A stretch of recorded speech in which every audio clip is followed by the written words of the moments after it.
เนี่ยขวดน้ำขวดนี้อะไรเห็นเขาบรรลุธรรมเข้าใจได้ก็จะบรรลุธรรม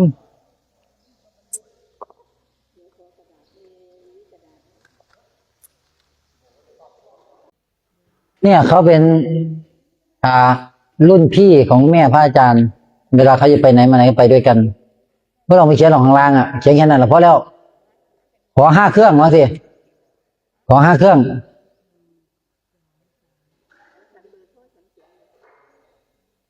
มันว่าหาเครื่องวะเอาเอาโยมหญิงจัดการเอาแอดไลน์ไม่ใช่นั่งพร้อมเอาไว้กับเจ้าของกันละเอาไว้กับเจ้าของกันละไม่ต้องไปฉีกไม่ต้องฉีกเดี๋ยวให้โยมหญิงพิมพ์แป๊บเดียวแล้วก็บอกว่าให้คนแก่บ้านบรบือบ้านพระอาจารย์การแจกเทปเป้าหมายก็เพื่อให้พวกเขาได้ฟังธรรมะตลอดเวลาพระอาจารย์เองบ่สามารถอยู่กับพวกเขาได้ตลอดเวลาต้องอาศัยเสียงธรรมะนี่แหละอยู่กับพวกเขาคนที่มาอยู่กับพระอาจารย์เนี่ยแจ้งในธรรมได้บ่ยากหรอกเพราะว่ามันสอนกันอยู่เรื่อยๆนะให้ความรู้เรื่อยๆเราก็แจ้งได้เมียนพระอาจารย์บันทึกเทปมาสร้างเทปธรรมะมา5 ปีตอนนี้850 เทปใครฟังเทปธรรมะพระอาจารย์จิตจะถูกฟอกอัตโนมัติเนี่ยธรรมะมันเป็นเรื่องเคเฮามาหลงสมมุติที่เฮาสมมุติเนี่ยเฮาสมมุติว่าเฮาเป็นครูเป็นผู้เฒ่าเป็นนั่นเป็นนี่พอเราเพิ่งเพียงมีบ่ที่นี่มีบ่น่ะใส่บ่ใส่เฮาอยู่ใส่ที่นี่หลงกันเองเอาใส่เข้าไปซื้อนามสกุลเจ้าอ่ะนี่ซื้อเจ้านามสกุลเจ้านี่ผู้หญิงนี่ผู้ชายนี่ผู้ชายนี่ผู้หญิงใส่ผู้ชายผู้หญิงอยู่ใส่ฮะมีผู้ชายผู้หญิงบ่มีบ่เข้าใจบ่นี่ง่ายๆแค่นี้เอามาหลงสมมุติกันซื่อๆนี่เข้าใจบ่มันหลงหัวโขนนี่พระใส่พระอยู่ใส่แม่นบ่สมมุติเนาะนี่เมสซี่ใส่เมสซี่มีเมสซี่บ่มีบ่สมมุติตัวเองบ่เอาสวมเข้าไปอยากเป็นเมสซี่หลายนี่คนนี่เป็นคนเนี่ยใส่คนมีคนบ่ที่นี่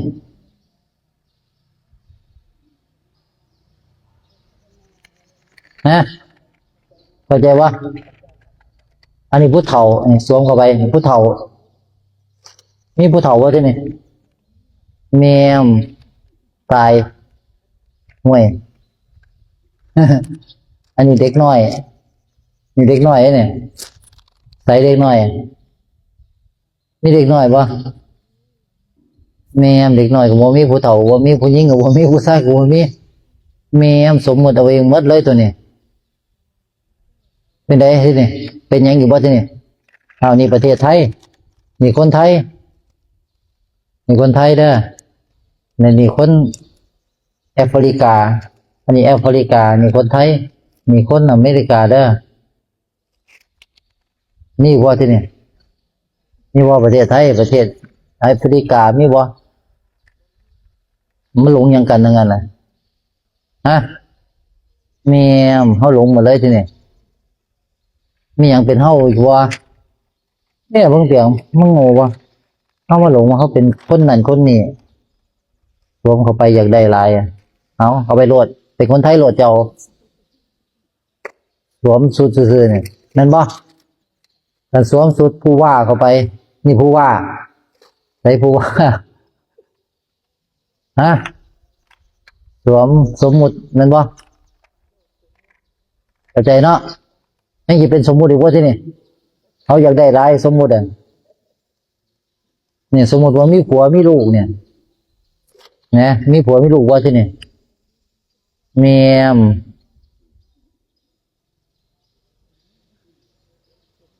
โอเคไปนี่แหละบ่เกิดแล้วเข้าใจว่าเข้าใจว่า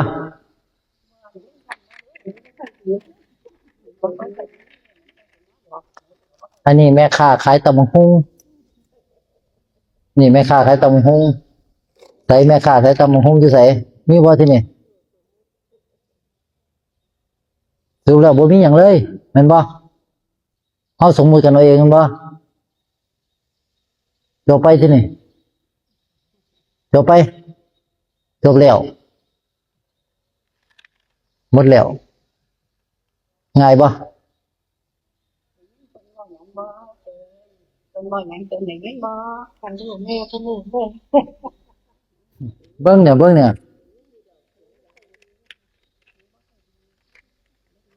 นี่หูบ่ดีนี่หูบ่ดีด้วยนี่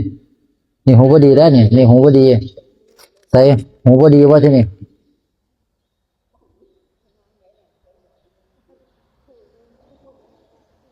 สมมุติเข้าใจว่าสมมุติสวมเข้าไปหูจักถอดสมมุติไปที่นี่เนี่ยเป็นแม่เฒ่าแล้วเนี่ยเอาสมมุตินี้ออกไปไหนเฒ่าว่าที่นี่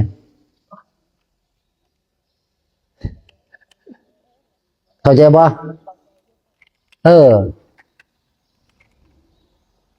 เนี่ยแค่นี้ตัวง่ายป่ะเข้าใจแค่นี้ก็เบาเข้าใจแค่นี้ก็โล่งว่าที่นี่เจ้าจะเป็นอย่างอีกวะเนี่ยมันบ่ต้องไปเป็นอย่างมันใสเห็นว่าใสป่ะแล้วนี่แหละใสป่ะที่นี่บัวเข้าใจป่ะเนี่ยอันนี้คุณป่ะมัวหมองเนาะถอดออกเป็นไหนใสป่ะอยากใสป่ะก็ถอดออกแค่นั้นแหละเนี่ยใสกิ๊กเลยเห็นป่ะนั่นแหละจิตเป็นแบบนี้แหละจิตมันใสอยู่แล้วมันบ่ใสอย่างเจ้าไปคิดนั่นแหละพระเจ้าเป็นนั่นเป็นนี่เป็นคนอยู่เนี่ยมันคิดว่าเป็นคนมันก็เรียบร้อยเลยบ่ใสจ่อยอันนี้คนมีศีลนี่มีศีลนะนี่มีศีลนะมีศีล227ศีลนี่ศีล8นี่ศีล5มีศีลบ่ใสบ่ดีบ่นั่นแหละจะมีอีกว่าที่นี่เข้าใจไว้สมบูรณ์นี่ล่ะศีลแท้เป็นแบบนี้ศีลมันต้องใสอันนี้ศีลสมมุติผมเจ้าเป็นบ้ากันอยู่เนี่ยแต่งตั้งให้มีศีล5ศีล8ศีลตอนนั้นตอนนี้ศีลมัดนี่ศีลตัวแท้ใสๆแบบนี้นี่ศีลนั่นแหละศีลชัดบ่สบายบ่ที่นี่เข้าใจบ่ข้างหลังนี่ศีลแต่งตั้งเป็นป้าก็เว้าคือเถอะวะถึงแต่งตั้งขึ้นมาแม่นบ่เฮ็ดให้วุ่นวายอยู่เนี่ยบางคนนี่มาวัดโอ้ยลืมใส่เสื้อขาวทุกข์หลายข่อยบ่ได้ใส่ชุดขาวข่อยทุกข์ว่าซั่นเฮ้ยจะใส่เสื้อผ้าซื้อเจ้าก็ทุกข์เนาะโง่วะโง่เอาถอดออกซั่นน่ะบ่ต้องมีดอกชุดขาวไปไหนสาดไปที่นี่จริงความคิดแบบนั้นเลยซะเนี่ยเห็นป่ะเนี่ยมีขาวป่ะเนี่ยจริงหยังเนี่ยสมปีอยู่เนี่ยมาวัดได้บ่มาได้ถวายเข่าพาก็ได้รับพรก็ได้เดี๋ยวฟังธรรมมาพร้อมสมัยพุทธกาลเนี่ยเขาก็ใส่เสื้อผ้ากันชาวบ้านนั่นแหละย่างมาหาพระพุทธเจ้าน่ะนั่นบ่มีดอกไปใส่ชุดขาวยางมาหาเพิ่นน่ะมันใส่เสื้อผ้าธรรมดานั่นแหละแล้วเขาก็บรรลุธรรมได้ย้อนฟังธรรมะเข้าใจกับพระองค์เข้าใจบ่นี่เข้าใจบ่สบายบ่ที่นี่ สบายไป เนี่ยขันเจ้าสวงเข้าไปอีกเจ้าสบายปะทีนี่เจ้าก็แบกอยู่นั่นแหล้วเป็นนั่นเป็นนี่แต่งตั้งกันขึ้นมากันเอาเองข่อยเป็นไม่ใช่ชอบขายตำบักหุ่งมาท่านเนี่ยขายตำบักหุ่งมาที่เนี่ยยังจะเป็นแม่ค้าขายตำบักหุ่งอยู่วะบัวแม่นขายอยู่ตอนนี้คือกันเนี่ยสบายป่ะที่เนี่ยนี่เจ้าเป็นหนี้นี่เจ้าเป็นหนี้แล้วเนี่ยเจ้าเป็นหนี้จักบาทหนี้สินน่ะนี่เป็นหนี้สินนี่หนี้สินเป็นหนี้สินเอาความคิดนี่ออกเป็นไงมีหนี้สินบ่มีหนี้สินนี่ว่าที่นี่หมดหนี้หมดสินไป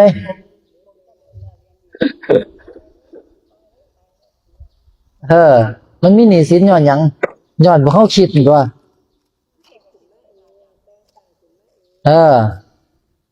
แม่นบ่แล้วเครียดเลยนอนก็บ่หลับเป็นบ่เครียดทุกข์ย้อนหยังย้อนคิดถอดความคิดนี้ออกไปเป็นไงโล่งบ่ที่นี่มันต้องปรุงบ่เนี่ยมันบ่ต้องปรุงบ่ต้องวางจังได๋เห็นบ่เนี่ยใส่บ่เนี่ยถอดความคิดงูๆนี่ออกไปแค่นั้นเองเนี่ยแค่นั้นเองเข้าใจบ่เนี่ยเห็นแบบนี้วะให้เข้าใจว่ามันใสจิตมันใสมันบ่ใสก็ย้อนเจ้าล่ะไปใส่สมมุติเข้าไปนี่มันใสบ่ที่นี่บ่แบกอีกต่างหากที่เนี่ยจมอยู่หั่นล่ะที่เนี่ยจมอยู่มื้อมื้อคืนมันปรุงบ่ได้ดอกวางบ่ได้ดอกถอดความคิดนี่ออกไปเป็นไงสบายเลยถอดความคิดงูๆนี่ออกไปด้วยการเห็นว่าคิดเห็นว่าเจ้าของคิด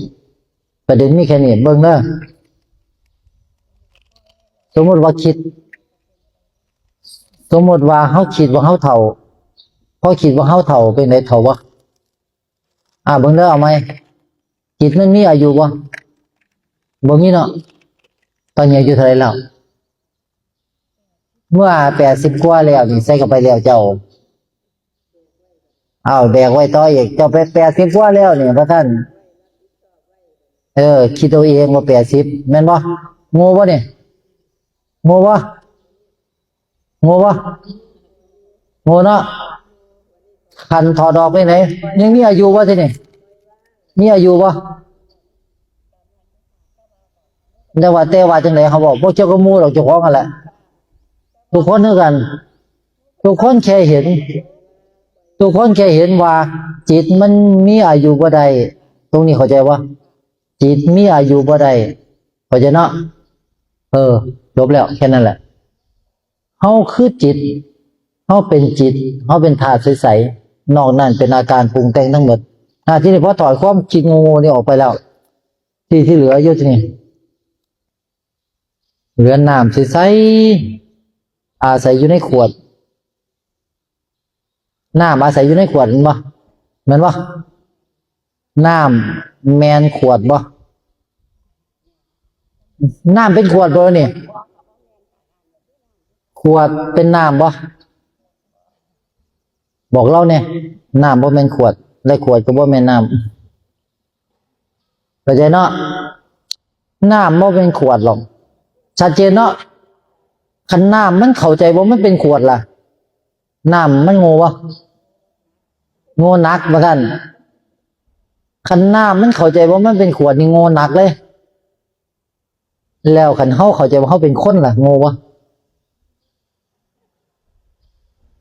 ร่างกายเป็นแค่ภาชนะที่จิตมาอาศัยแม่นบ่จิตเป็นคนได้บ่จิตเป็นร่างกายได้บ่น้ำเป็นขวดได้บ่คันยอมรับตรงนี้ก็บ่เกิดเอายอมรับซะสาธุตัวแม่เข้าใจบ่เนี่ยเข้าใจเนาะยอมรับได้บ่คันร่างกายนี่ตายน้ำมันเสียใจบ่น้ำมันเสียใจบ่คันขวดนี่แตก น้ำมันจะไปเสียใจแห้งเพราะน้ำมันบ่แม่นขวดแม่นบ่ไม่ขวดแตกน้ำก็ออกจากขวดตัวประเด็นก็ง่ายๆแค่นี้น้ำเสียใจบ่เนี่ยพระอาจารย์มาบวชตลอดชีวิตพระอาจารย์ใช้เวลาแค่ไม่ถึงปีแจ้งเคลียร์หมดสิ้นสงสัยขันธ์แตกละเอียดทุกอย่างพังออกจากจิตหมดไม่เหลืออะไรไม่เป็นอะไรสบายไม่สบายแต่พระอาจารย์เลือกที่จะมาประกาศธรรมะมาสอนคนทีนี้สบายไหมเหอะไม่สบายเลย วุ่นวายกับการสอนคนวุ่นวายกับคน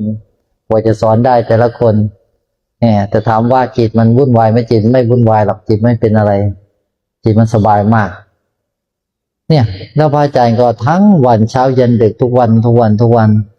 แล้วก็กลางคืนบางวันก็ไม่ได้นอนเลยเดินทางทั้งคืนอย่างเงี้ยนะมันเป็นเรื่องราวชีวิตอีกเรื่องราวหนึ่งที่เราไม่เคยเป็นแบบนี้มาก่อนน้ำง่ายๆเนาะน้ำมันมาอาศัยอยู่ในขวดและน้ำมันดันโง่ว่ามันเป็นขวดวิธีการทำไงทำยังไงน้ำถึงจะไม่หลงว่าตัวเองเป็นขวดทำไง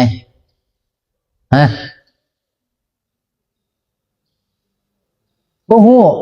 โอ้ยอยู่มาหอดปานนี้บ่ฮู้เสียอยู่บ่ได้สลาดขึ้นเลยตัวนี้แห่งอยู่โดนแห่งโง่ตัวนี้บ่ได้สลาดขึ้นเลยตัวนี้แห่งอยู่โดนต้องสลาดขึ้นตัวกินตำบักหุ่งหน่อยบ่เดี๋ยวตำบักหุ่งให้เรากินเนี่ยจะได้สลาดขึ้นกว่านี้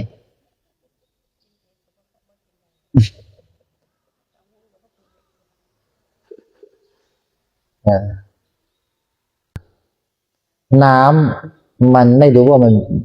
นไม่รู้ว่ามันเป็นน้ำมันเข้าใจว่ามันเป็นขวดวิธีการก็แค่สอนให้น้ำรู้ว่าแกเป็นน้ำนะแกไม่ใช่ขวด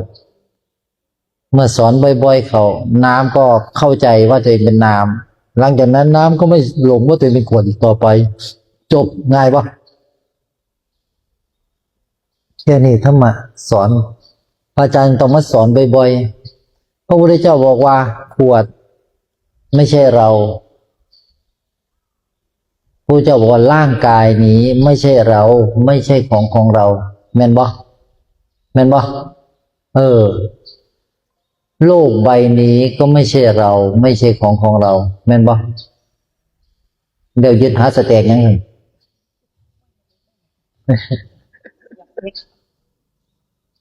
อย่าบอกนะแค่นี้เข้าใจบ่ได้มันบอกเข้าใจกระดามันไม่บ่อยสอนไม่บ่อยตัวเฮ้ยน้ำแกเป็นน้ำนะแกไม่ใช่ขวดแกเข้าใจไหมครับผมเข้าใจแล้วครับ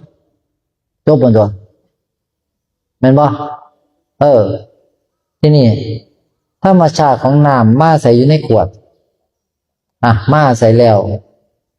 บ่เป็นยังแต่ประเด็นคือทุกครั้งที่มีการกระทบมีเสียงมากระทบเกิดยังขึ้นมีเสียงมากระทบอีพร้อมเกิดยังขึ้นเกิดกับการกระเพื่อมเนาะอีวันกระเพื่อมเนาะอีผมยาว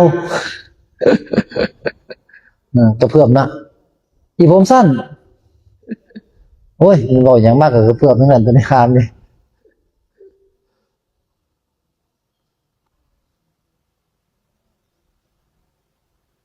อีคนเก่งไม่กับกระเพื่อมรวมความมาคือเมื่อมีการกระทบย่อมกระเพื่อมรับรู้เวลาเขาแตะตรงนี้มันรับรู้บ่น้ำรับรู้ปะรับรู้เนาะแต่ตรงนี้รับรู้ปะนี่รู้เนาะลองขอบางเพียงรู้ปะรู้เนาะพออย่างมันคือรู้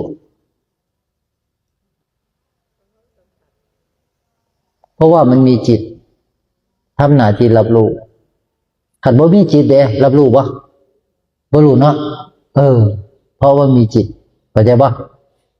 นั่นหมายความว่าร่างกายนี่บ่แม่นร่างกายเฮาตรงนี้เข้าใจปะ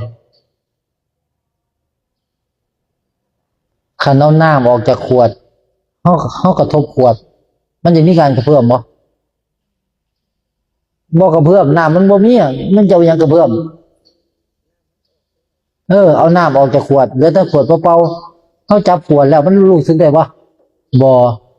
เพราะมันบ่มีน้ำเป็นตัวรับรู้เพราะงานที่มันรับรู้ได้ย้อนมันมีน้ำเช่น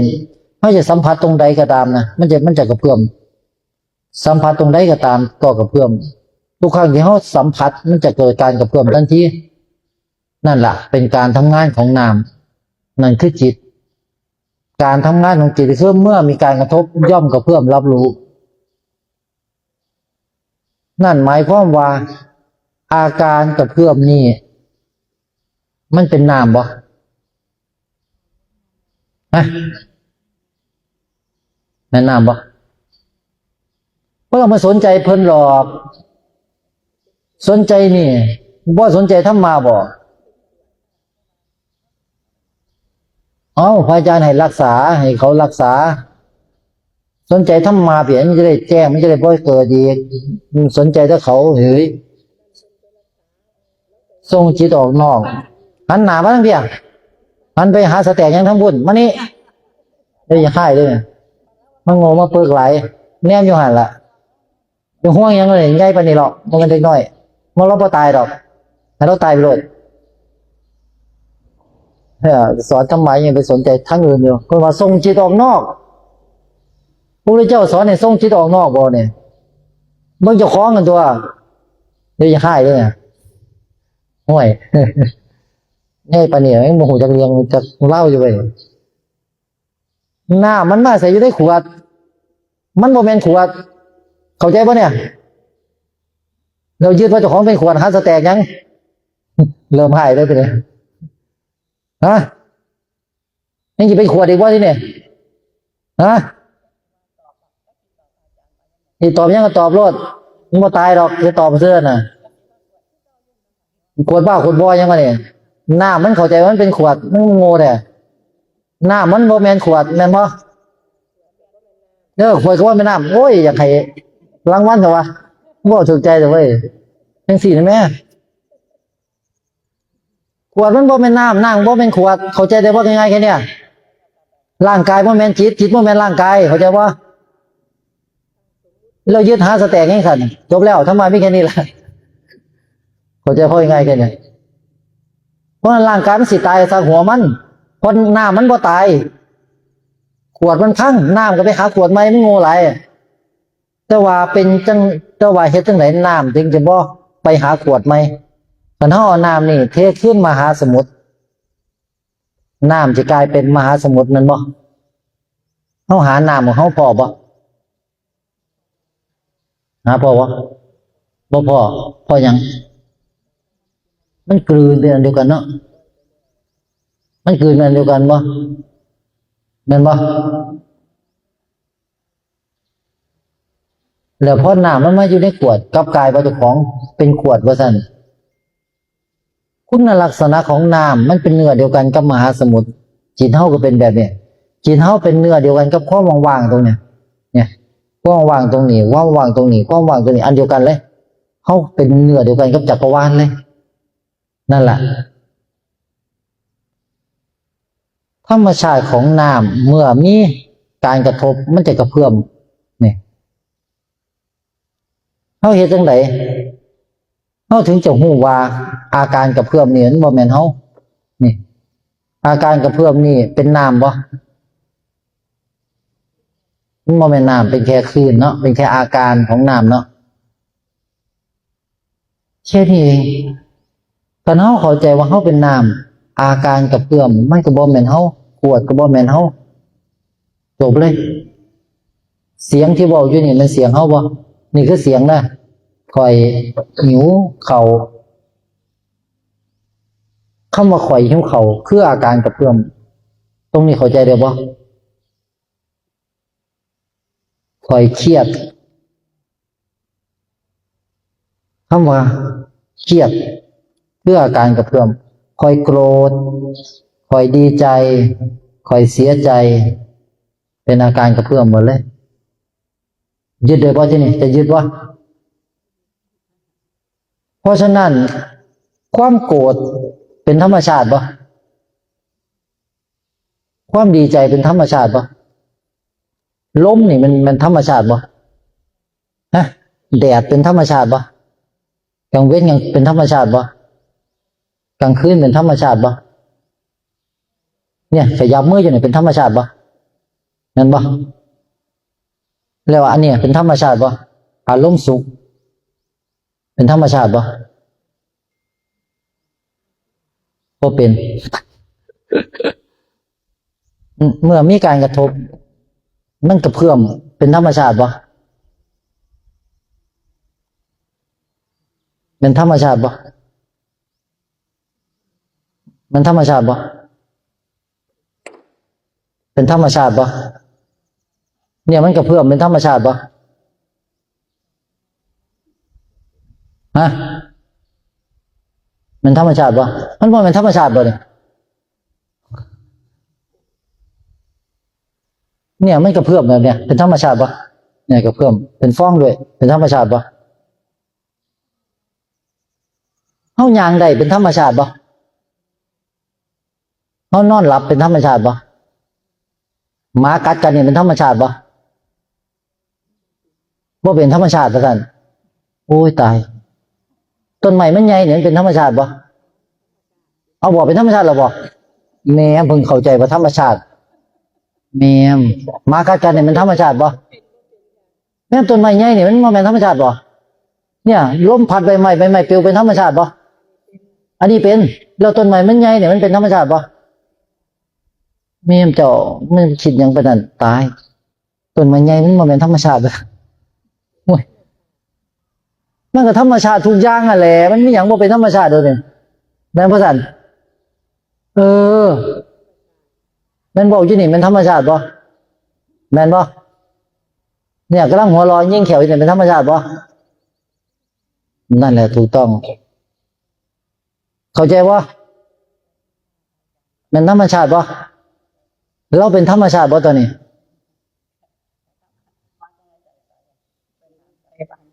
บอกว่าถามเจ้าอะไม่ได้ถามคนอื่นอันนี้เป็นธรรมชาติปะนี่นะเป็นธรรมชาติปะเอามันเป็นจังไดก็เป็นธรรมชาติไงมันเป็นธรรมชาติปะนี่อาการอย่างนั้นเป็นฟ้องเป็นธรรมชาติปะ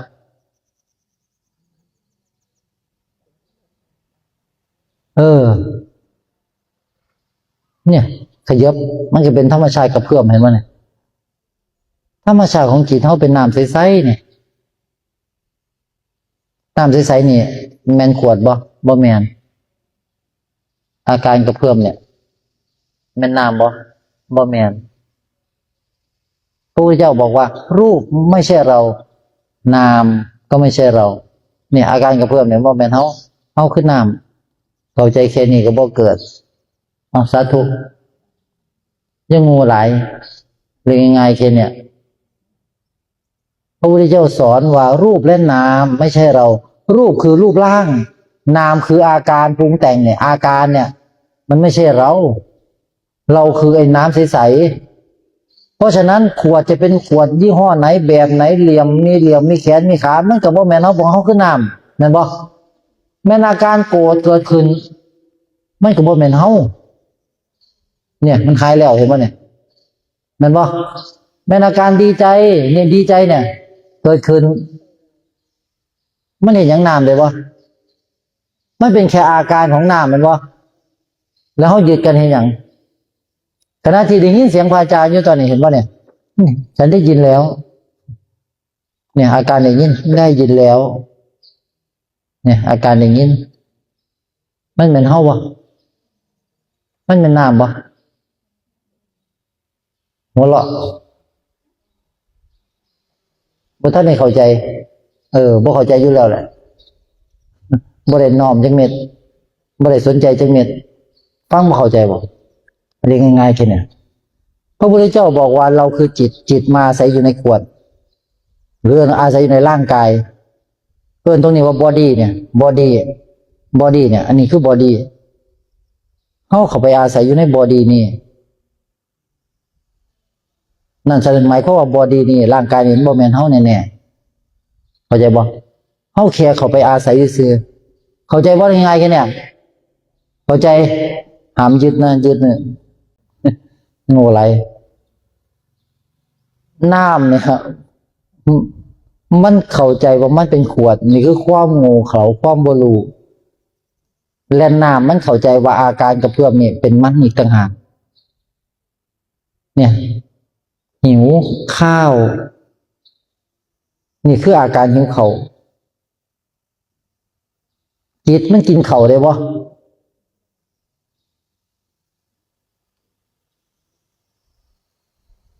จิตกินเขาได้บ่เมียมันเริ่มคิดแล้วเฮ้ยจิตหนาจะกินได้อยู่เว้ยจิตกินเขาได้บ่นึกว่าจิตกินเขาได้ไม่กินได้อยู่เพราะร่างกายเหรอจิตพี่บ้านั่นแหละมันกินเขาได้ไม่ได้พี่บ้าแต่ว่าจิตไปกินเขาถ้าสมมติว่าร่างกายนี่ตายไปเจ้าจะเอาเขาไปให้คนที่ตายบ่นะเดี๋ยวเขาเอาเขาไปให้คนตายเพียบเลยมันเป็นบาปอ่ะแม่นบ่จันแม่นบ่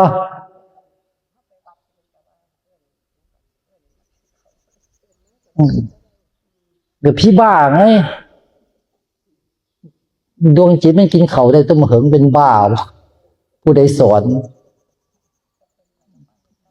เพิ่นผู้ใดอ่ะซื้อมาเดี๋ยวจะนำไปหาเจ้าไปเรียนอยู่ไสมาสำนักไหนข่อยนำไปถามเจ้าผู้ใดสอนเจ้าพระพุทธเจ้าองค์ใดสอนฮะบ่มีผู้สอนบ่มีผู้สอนเฮ็ดเองพี่บ้าเป็นบ้าเป็นบ่ต้องมนุษย์ไหมแม่นเป็นบ้าบ่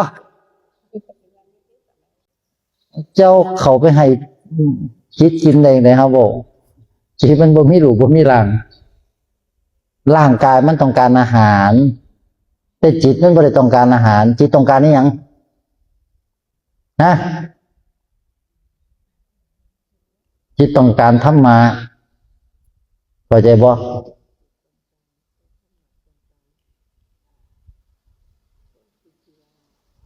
จิตต้องการความรู้แจ้งเนี่ยพวกเขาเอาธรรมะไปเปิดฟังเพื่อยังก็เพื่อให้จิตมันสงบลมเย็นให้จิตมันได้รู้แจ้งว่ามันบ่มีหยังเป็นเฮามันจะได้ปล่อยวางมันจะได้พ้นทุกข์พ้นวัฏฏะบ่เกิดอีกแม่นบ่นั่นล่ะคืออาหารของจิตอ่ะจิตบ่ได้ต้องการเขาแม่นบ่กินเขาบ่ได้บ่ต้องมาอ้างดอกเขาสอนมาน่ะอ้างไปหาสแตกหยังเว้าถึงตอนนี้บ่ต้องเว้าถึงตะกี้ธรรมะเป็นเรื่องตอนนี้ปัจจุบันนี้พระพุทธเจ้าสอนให้รู้จักปัจจุบันบ่ได้สอนให้เสียงมงายใหญ่จนป่านนี้ยังเสียงงมง่ายอยู่ว่าหูจะคว่ำเลยแล้วมาปึงมางัวอะไรท่านเข้าใจบ่ได้ถึกบ่เกี่ยวว่าเพิ่นหรอกเจ้าของนั่นล่ะเสียเองอ่ะโทษนั้นโทษนี้โทษหาสแตกหยังโทษเจ้าของกันตัวแม่นบ่โทษแต่ผู้อื่นมันจะเป็นบ้าบ่นะประเทศไทยมันจะเป็นเพราะเขานั่นแหละเขาไหนเจ้าอ่ะแหละขันเฮาสมบูรณ์สอย่างประเทศไทยก็เจริญเพราะเป็นเพราะเขาโทษแต่เขาหามเลยโทษเจ้าของของตัวแม่นบ่ซั่นถูกไหมไม่หาโทษแต่เขาเด้อพวกเจ้าเด้อเข้าใจป่ะเนี่ยคุณน่ะก้มหน้าเพราะว่าเรื่องนี้ก้มหน้าเฮ้ยลูกน้องผู้ใดเนี่ยลูกพี่ผู้ใดเรื่องบ่ได้มานำกันเพราะเป็นกันโง่ปึกไหลโทษตะเขาหามเลยโทษตะกันอยู่หันแหละบุดเดี๋ยวก็โทษพ่อโทษเมียโทษปู่โทษย่าพุ่นน่ะมันไม่ต้องโทษมันโทษไปหอดวงตระกูลเพิ่นโทษเจ้าของกันตัวเป็นบ่ล่ะเขาต้องโทษตัวเองตัวคันตัวเองไม่ได้เลือกก็โทษตัวเองตัวบรรลุธรรมบ่ได้ก็ต้องโทษตัวเองกันตัวเขาบรรลุธรรมกันน่ะเป็นอย่างเจ้าของคือบ่บรรลุก็โทษตัวเองตัวบ่ได้เรื่องมันบ่ล่ะเพิ่นเขาสอนมาเพิ่นเฮ้ยตัวเจ้าเขาเสยอยู่เจ้าของกันตัวต้องโทษเจ้าของต้องบอกเจ้าของเตือนเจ้าของสอนตัวเองกันตัวเพราะฉะนั้นท่านบอกอัตติหิอัตโนนาโถตนเป็นที่พึ่งแห่งตนบ่นั่นบ่ สักกี่วันไหนนั่นเพิ่นพายเฮ็ดพาทำอีกแล้วเอาอีกแล้วเพิ่นพายเฮ็ดอีกแล้วในขณะบอกจุปานอย่างนี้เนี่ยเพิ่นอีกแล้วโทษแต่เขาเนี่ยชีวิตโอ้ยสะดวกเลยโทษแต่เขามึงโง่ข้างโง่แนวไว้เกิดมาเป็นคนยังโง่หลายใหญ่ได้แล้วมันจะคว่ำได้แล้วน้ำมันโทษว่าเป็นเพราะขวดนั่นแหละสอนให้กูไม่อยู่ในขวดนี่จังสิบ่มึงเอ้ยทำไมบอกว่าน้ำขวดดีนะแล้วเมื่อนั้นน่ะก็น้ำขวดนี่ตัวน้ำมันโง่มาอยู่ในขวดนี่เองอ่ะนั่นว่าน้ำมันโทษว่าน้ำขวดนั่นแหละสอนให้กูไปอยู่ในขวดว่าท่านมันโง่ว่าท่านน่ะ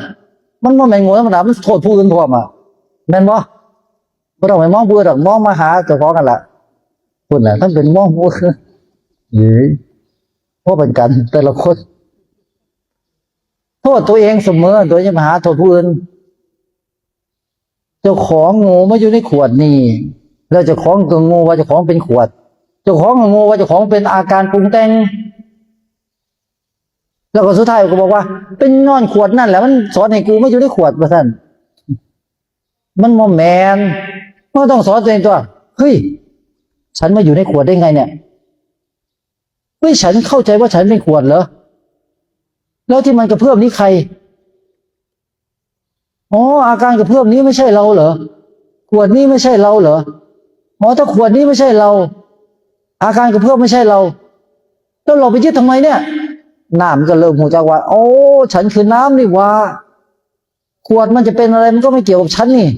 อาการกระเพื่อมนี้มันจะกระเพื่อมก็ไม่เกี่ยวกับฉันนี่เพราะฉันเป็นน้ำเมื่อน้ำเข้าใจได้แบบนี้ขวดแตกปึ้งน้ำจะไหลขึ้นสู่มหาสมุทรจบเลยง่ายๆแค่นี้น้ำจะกลืนเป็นเนื้อเดียวกันกับมหาสมุทรน้ำจะว่าไม่อยู่ในขวดอีกแล้วจบเลยเข้าใจปะพระพุทธเจ้าจึงบอกว่ารูปและนามเนี่ยนามก็คืออาการของน้ำเนี่ยรูปคือภาชนะที่น้ำอาศัยนามก็คืออาการของน้ำเมื่อขวดไม่ใช่น้ำอาการกระเพื่อมไม่ใช่น้ำน้ำจึงรู้แจ้งว่าตัวเองเป็นน้ำน้ำก็ไม่หลงยึดขวดไม่หลงยึดคลื่นอีกต่อไปเนี่ยน้ำจึงพ้นจากทุกข์พ้นจากวัฏฏะไม่เกิดอีกแค่นี้เองตัวอาการสุขเกิดก็เห็นอย่างน้ำบ่ได้อาการทุกข์เกิดก็เห็นอย่างน้ำบ่ได้เพราะอาการสุขก็เป็นเพียงอาการของน้ำอาการทุกข์ก็เป็นเพียงอาการของน้ำแค่เข้าใจแค่นี้ให้ได้ว่าอาการทั้งหลายเป็นแค่อาการของน้ำขวดนี่จะเป็นโรคมะเร็งก็เห็นอย่างน้ำบ่ได้จิตเฮาเป็นมะเร็งบ่ได้แม่นบ่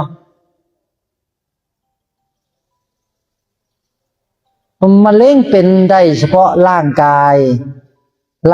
เป็นมะเร็งได้แต่น้ำเป็นมะเร็งบ่ได้น้ำมันเป็นมะเร็งบ่ได้มันมีแต่ขวดนั่นแหละที่มันเป็นมะเร็งเพิ่นเข้าใจได้แบบนี้น้ำก็ว่าทุกข์แล้วร่างกายจะเป็นมะเร็งก็สร้างหัวมันเพราะขวดเพราะน้ำเนี่ยมันบ่โง่ว่าเจ้าของเป็นมะเร็งแล้วแม่นขวดสิตายน้ำก็บ่ตายบอกให้เพราะน้ำมันบ่แม่นขวดเข้าใจได้แบบนี้น้ำก็บ่โง่อีกต่อไปอื่นว่าปัญญาเมื่อจิตมีปัญญาจิตก็ไม่โง่ยึดอาการปรุงแต่งมันจะปรุงแต่งมันก็ไม่ใช่จิตมันจะใส่ขวดไหนมันก็ไม่ใช่จิตเพราะจิตเป็นธาตุใสบริสุทธิ์อาการจิตคืออาการปรุงแต่งเป็นธรรมชาติปรุงแต่งเมื่อมีการกระทบย่อมปรุงแต่งธรรมชาติมันเป็นของมันอยู่แบบนี้เมื่อไม่มีการกระทบมันก็ไม่มีการปรุงแต่งมันก็เป็นของมันอยู่แบบนี้จิตจึงไม่หลงอาการอีกต่อไปจิตจึงไม่หลงภาชนะอีกต่อไปเมื่อจิตรู้แจ้งได้แบบนี้จิตจึงพ้นจากรูปและนามเมื่อมันสุขมันจึงสักแต่ว่าสุขเมื่อมันทุกข์จึงสักแต่ว่าทุกข์เพราะจิตรู้แจ้งแล้วว่าตัวเองไม่ใช่คลื่นไม่ใช่ขวดชัดว่าที่นี่ไม่บอกแล้วบ่เข้าใจบอกมาต้องโดนบ่เข้าใจว่าไม่ไงเรียนง่ายแค่เนี่ยสมัยพระอาจารย์น้อยๆเนี่ย เนี่ย สอนผู้นั้นสอนผู้นี้สอนเด็กน้อยพวกเขาคือกันสอนลูกสอนหลานพ่อพระอาจารย์ใหญ่ขึ้นมาพระอาจารย์อย่ามาสอนขึ้นบ้างรับไปได้เด้อเราไม่ได้ไม่ฟาดเด้อเรื่องเด็กน้อยอะ โง่ยิ่งทั้งหลายอะตอนที่พระอาจารย์เป็นเด็กน้อย สอนให้พระอาจารย์ใหญ่ขึ้นเป็นคนดี ให้แจ้งให้ทำเด้อปักหลาพ่อพระอาจารย์แจ้งให้ทำมาสอนขึ้นจิบรรลุธรรมบ่โอ้ย เขาสอนมานี่ไม่ฟาดเอาแล้วโง่ปึกตั้งแต่เขาต้องรับได้เลยยันมันนั่งรับได้มันจะรับก็นอนลงรถเออ จะหลับหาฟ้าก็ยืนลงเนอะจะหลับ โอ้ยเขาบ่รับหรอกเจ้าอะไรสิรับอ่ะ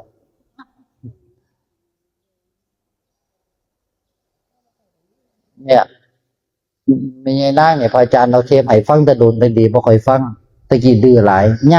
ยากโทรไปหากันยากสมหน้าเป็นมะเร็งจ่อยยังตัวเคยให้โทรไปหาตั้งแต่4 ปีพุ่นแล้วตัว4-5 ปีที่แล้วตัวสอนให้ฟังนำมายากนั่นก็ยากนั่นยากนี่ยากว่าสิเป็นมะเร็งอ่ะมันสิตายเลยมันบ่ตายดอกมันตายโลดสอนบุงจะฟังมันต้องเห็นถูกก่อนคนเฮานี่คันบ่เห็นถูกมันบ่สนใจธรรมะหรอกให้มันถูกกะคักมันยังค่อยแล่นมาหาตัวพอพระพุทธเจ้าเนี่ยตอนที่พระพุทธเจ้าบรรลุธรรมนี่พอบ่สนใจพอสิตายขอให้พระพุทธเจ้ามาโปรดแม่นบ่เป็นสั่นตัวมาพวกไม่ว่าตัวตนหลายว่าดีว่าเก่งหลายนี่ เมื่อร่างกายเฮากำลังสิตายเนี่ยคันจิตดวงนี้ไอ้น้ำใสๆนี่คือจิตคันจิตมันยังบ่รู้แจ้งว่าตัวเองเป็นธาตุใสๆมันจะไปหาร่างกายมาทันทีขวดนี่สิไล่คาทันทีเลยได้มาเกิดเป็นมนุษย์นี่โคตรโชคดีแล้วมาเป็นมนุษย์ได้มีจิตอาศัยอยู่ในขวดได้มีจิตอาศัยในอาการปรุงแต่งนี่โคตรโชคดีแล้วนี่เฝ้าเข้าใจให้ได้ว่าอาการปรุงแต่งนี่บ่แม่นจิตขวดนี่ก็บ่แม่นจิตเข้าใจให้ได้แค่นี้เข้าใจให้ได้เข้าใจบ่บอกมวนๆดีกว่าบอกแห้งขวดมันสิตายบอกดีๆเข้าได้ สอนคนปองคนสลาดพระอาจารย์สอนสบายๆเลยใหญ่ไม่ได้ไหนใหญ่มาบุหูจะคว่ำไหมว้าใหญ่มาหาสแต็กอย่างใหญ่ละบุหูจะคว่ำใช่ไหมฟังหูเรียงบ่ฟังหูเรียงบ่หูได้ละโอเคสิได้บอกไทยกันบ้างบุรุษเดียวมันเป็นจะสร้างไว้พระอาจารย์สอนคนอื่นสอนง่ายๆสอนแบบเดียวมันบรรลุธรรมแล้วมันแตกง่ายๆแต่คนโง่นี่โง่ค่ะโง่ในโง่เป็นจะฟาดก็ยังตอนเขาเด็กหน่อยคุณยายสอนเขาตอนพระอาจารย์เป็นเด็กหน่อยคุณครูสอนพระอาจารย์เนี่ยพระอาจารย์บอกคุณครูผมมันคือเก่งหัวมันคือสอนเขาได้วะเขาคือโง่แต่เขาคือพวกเข้าใจ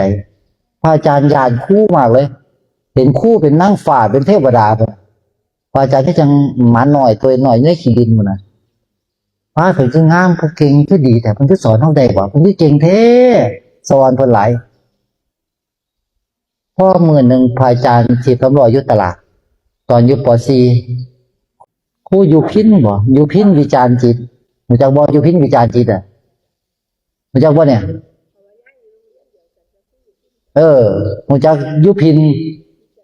วิจารณ์จิตแล้วก็อยู่พินเตี้ยๆหน้ากลมๆแล้วก็สุจิตพิพิลาของจักว่าไม่ใช่สุจิตพิพิลาถีบจักรยานอยู่80 ปีตายแล้วจักรยาน80 ปีบ่พังบ่ห่างเทียนะนั่นแหละญาติถนอมพร้อมพระอาจารย์รู้สึกว่าจะพอ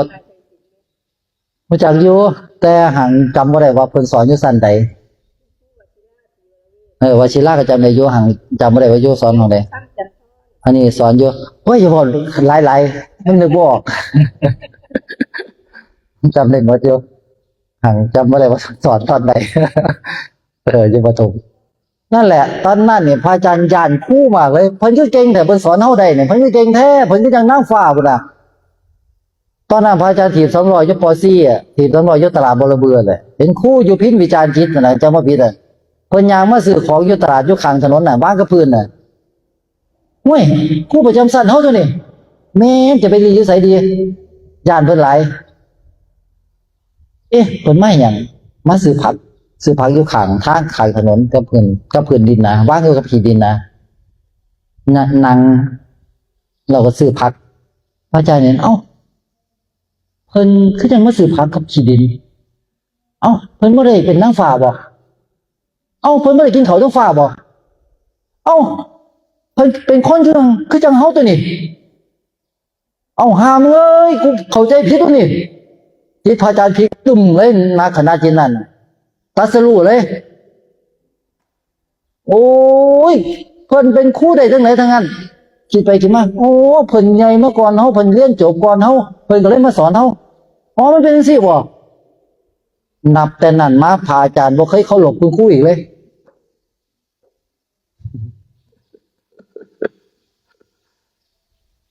นับแต่นั้นพระอาจารย์อ่านหนังสือเองซุมือแล้วก็เรียนหนังสือเก่งนำแต่อยู่ป .4 เลยจากคนที่อยู่ของปึกที่สุดมันโดยตลอด นับจากเมื่อนั้นว่าอาจารย์เข้าของคิงเบอร์หนึ่งทุกสั้นเลยจนเรียนจบจนสมือนี่พระอาจารย์บ่เคยหลอกผู้ใดพระอาจารย์ไม่ได้เขาหลอกว่าอย่างเขากับเราเหมือนกันเขาทำได้เราทำได้ห้ามเลยคุณว่าเขาจะเก่งกว่ากูห้ามเลยเขาสมบูรณ์ตัวนี้นั่นแหละจิตพระอาจารย์ก็เลยหูว่าอ๋อทุกคนเสมอกันบ่มีผู้ใดเก่งกว่ากันบ่มีผู้ใดด้อยกว่ากันบ่มีผู้ใดเฮ็ดบ่ได้ถ้าเราทำได้ทุกคนก็ทำได้ถ้าทุกคนทำได้เราก็ทำได้ทำไมดวงจิตดวงหนึ่งจึงกลายเป็นพระพุทธเจ้าแล้วทำไมเราจะงดงามอย่างพระองค์ไม่ได้ทำไมคนคนหนึ่งถึงบรรลุธรรมได้ทำไมเราจะบรรลุไม่ได้พระอาจารย์เนี่ยบ่เสียหรอกว่ามีบารมีมากหน่อยกว่ากันเนาะบ่เสียเพราะหยังทุกคนมีจิตทุกคนมีน้ำใสๆอยู่แล้วแต่จิตนี่โง่มากใส่ในขวดโง่คือกันเราโง่ยึดอาการเนี่ยคือกันเอามีไงหันมานี่มาเบิ่งเนี่ยเจ้าบ่ต้องหันข้างหันมาเบิ่งมันจะได้เข้าใจหันมาเบิ่งเดี๋ยวมันจะได้เข้าใจเนี่ยญาตินอนหลับเลยน้องญาติเราญาติเจ้าของกันแหละเนี่ยเบิ่งเพียงหน้าอาการกระเพื่อมเนี่ยเขามาหลงว่าเขาเป็นอาการกระเพื่อมเอิ้นว่าน้ำเขามาหลงน้ำเขาหลงร่างกายเนี่ยเกิดเป็นเขาอีกมันคือกันเลยจิตมาโง่หลงนี่โง่หลงนี่โง่คือกันเลยบ่ต่างกันเลยพอเพิ่นเข้าใจได้ว่าขวดบ่แม่นเฮาตัวนี้อาการกระเพื่อมนี่ก็บ่แม่นเฮาตัวนี้เอาแล้วเฮามาโง่ยึดที่หยังซั่นตุ่มหลังจากนั้นมาอุปมาให้ใครก็ว่าขวดนี้มันระเบิดแตกละเอียดอาการกระเพื่อมนี่ก็สลายหายไปหมดเหลือแต่น้ำใสๆแล้วกลืนไปทั้งจักรวาลแล้วเป็นน้ำใสๆเนี่ยกลืนเป็นอันเดียวกันหมดเลยจึงเข้าใจว่าโอ้ยพวกเขาเป็นน้ำใสๆนี่ว่าอุปมานะห่อน้ำเนี่ยเทในขึ้นในมหาสมุทรอะกลายเป็นน้ำใสๆเหมือนกันเลยบ่ว่าจะเป็นไผก็เป็นน้ำใสๆเหมือนเดียวกันบ่เกี่ยวกับขื่นบ่เกี่ยวกับทุกอย่างเป็นน้ำใสๆเสมอกันเลยแม้เขาเป็นธาตุตัวนี้แม่จึงเข้าใจจึงแจ้งคือจังมือนั่นแหละเมื่อที่เห็นคู่มาตลาดนั่นแหละอันเดียวกันเลยตอนบรรลุธรรมตอนเห็นขันธ์หาระเบิดแตกละเอียดเอาวิชาพังออกจากจิตอ่ะอันเดียวกันเลยแม้มันเป็นสี่ตัวนี้แม่ตายเลยแค่เขาคือโง่ถูกวะมันโคตรโง่เลยไม่แค่ว่าเข้าใจสิไปเข้าใจว่าคู่เป็นนางฟ้าว่าท่านอามเอ้ยโง่วะโคตรโง่เลยพระอาจารย์เนี่ยสมัยตะกี้เพิ่นอยู่เป็นสาวนั่นเป็นตะเพิ่นเป็นสาวสำหน่อยเดี๋ยวเขาเป็นเด็กน้อยตัวน้อยเดี๋ยวบางเพิ่นคือเก่งเถอะวะ พอเจ้าของใหญ่ขึ้นมาหรือมันเข้าใจพอใหญ่ขึ้นมาผมนี่ก็เฒ่ามาแล้วนี่เฒ่ามาแล้วเก่าหลงคือเก่าบ่ได้ฉลาดกว่าเก่าเลยบ่ได้ฉลาดขึ้นมาเลยโง่คือเก่าตะกี้โง่แบบใดซุมื้อนี้โง่แบบนั้นแต่พระอาจารย์เนี่ยมันบ่แม่นพระอาจารย์นี่อิหยังที่โง่เขาไปเบิ่งไปเห็นจนหมดจนเห็นว่าร่างกายบ่แม่นเฮาอาการกับเพื่อมบ่แม่นเฮาโอ้ยตายเฮามาเข้าใจในสิ่งที่มนุษย์มันเข้าใจบ่ได้เสียงเนี่ยมันบ่แม่นเสียงเฮาเนี่ยที่บอกอยู่เนี่ยมันบ่แม่นเสียงเฮาเนี่ยนี่คือเสียงเนี่ยเบิ่งจังนี่คือเสียงเนี่ยนี่เสียงเข้าใจบ่นี่เบิ่งเด้ออยากกลับบ้านเห็นบ่เสียงเนี่ยมันเกิดขึ้นมาจากอาการกระเพื่อมของน้ำเห็นได้บ่เพิ่นเข้าใจตรงนี้ได้เฮาจะบ่เกิด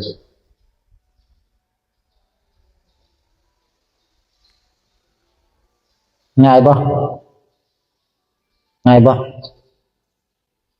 ไม่มีสัญญาณตอบรับจากหมายเลขที่ท่านเรียก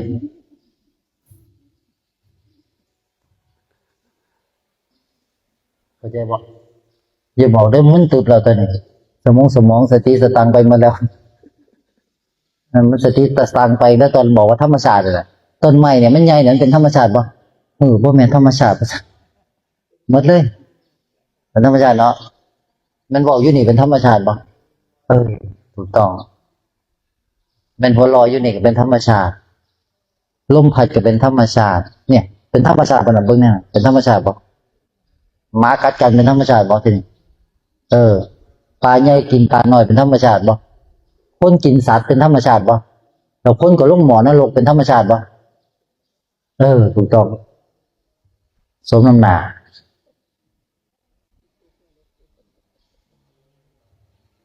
มันอย่างนี้พ้นหมอนรกได้ไหมตราบใดท่านในหูแจ้งโลกหมอนรกทั้งนั้นล่ะบ่ว่าหน้าใดคนที่จะบ่ลงหมอนรกคือคนที่แจ้งแล้วแจ้งว่าขวดบ่แม่นน้ำอาการกระเพื่อมบ่แม่นน้ำเนี่ยแค่นี้เองง่ายๆการปฏิบัติธรรมจิตเป็นการที่จิตได้เข้าใจการทำงานของอาการปรุงแต่งน้ำเนี่ยมันโง่มันเข้าใจว่ามันเป็นอาการปรุงแต่งแค่นั้นเอง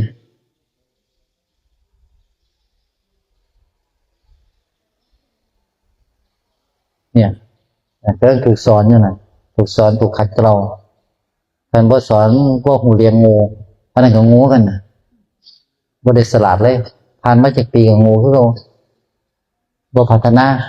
บอกให้ฟังธรรมะก็บ่สนใจต่อไปนี้ฟังธรรมะตลอดเด้อเนี่ยเทปเอาไปฟังตลอดเข้าใจบ่เข้าใจเด้อตลอดเด้อฟังตลอดเด้อต้องฟังตลอดเลยส่วนแม่ใหญ่เราเนี่ยให้เราเหน็บหูไว้ตลอดมัดเอาเสียงมัดกับหูไว้แม่นถูกต้องแม่นถูกต้องพวกเขาเกิดมาก็มายุ่งมาวุ่นวายกับว่าความเสียโลกใบนี้มันสอนกันให้เสียย้อนมันบ่มีปัญญาย้อนผู้มีปัญญาบ่มาสอนนั่นแหละเรื่องของเรื่องคันบ่มีผู้มีปัญญามาสอนเนี่ยพวกเขาก็สิเสียงมงายไปจังซี่ล่ะเขาก็สอนกันให้เฮาเสียงมงายสอนให้วายวายนั่นวายนี่วายไปหมดวายแล้วก็บ่ได้ปัญญาจังเม็ดวายแล้วก็ขอเลขวายแล้วก็ขอนั่นขอนี่แม่นบ่วายแม้กระทั่งผีแม่นบ่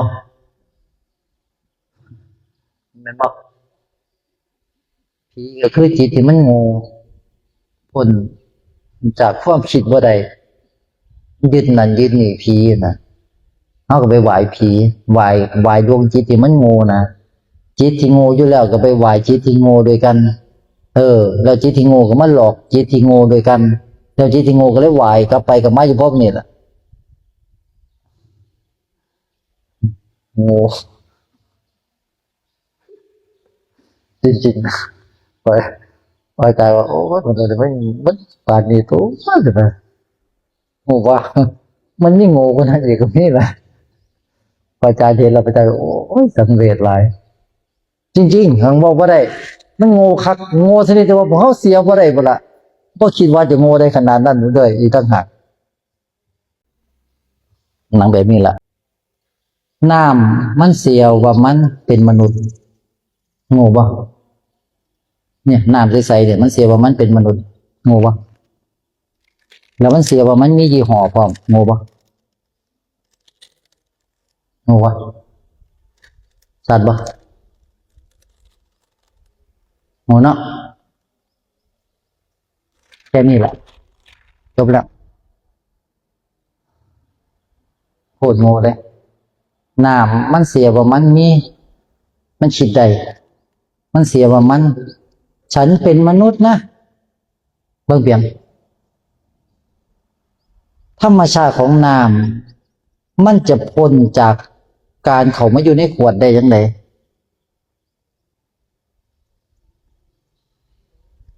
น้ำมันคือเข้าใจว่ามันเป็นขวดมันทำงานจังไดนะมันต้องอาศัยอาการกระทบและปรุงแต่งน้ำมันเริ่มปรุงแต่งฉันเป็นขวดมันอาศัยอาการกระเพื่อมเพื่อสอนตัวมันเองว่ามันเป็นขวดหันหน้ามาทางนี้อย่าไปหันคางหันมากับพี่ขาตัวเจ้าหันหลังมาพี่ก็ได้เจ้าหันหน้าทางบนไปหันมาทางพี่ตัวไม่โง่อะไรฉันพระพุทธเจ้านั่งอยู่นี่เจ้าจะหันขางให้พระพุทธเจ้าบ่เจ้าจะมาเก่งแค่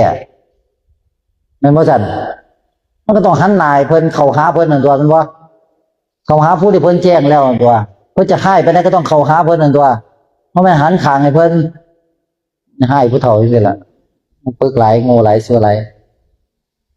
มือจะใส่บาตรก่อยบ่มือน่ะเดี๋ยวอยู่บัดกันข่อยด่าซุมื้อจังซี่ล่ะมื้อนี้กล้าใส่บาตรบ่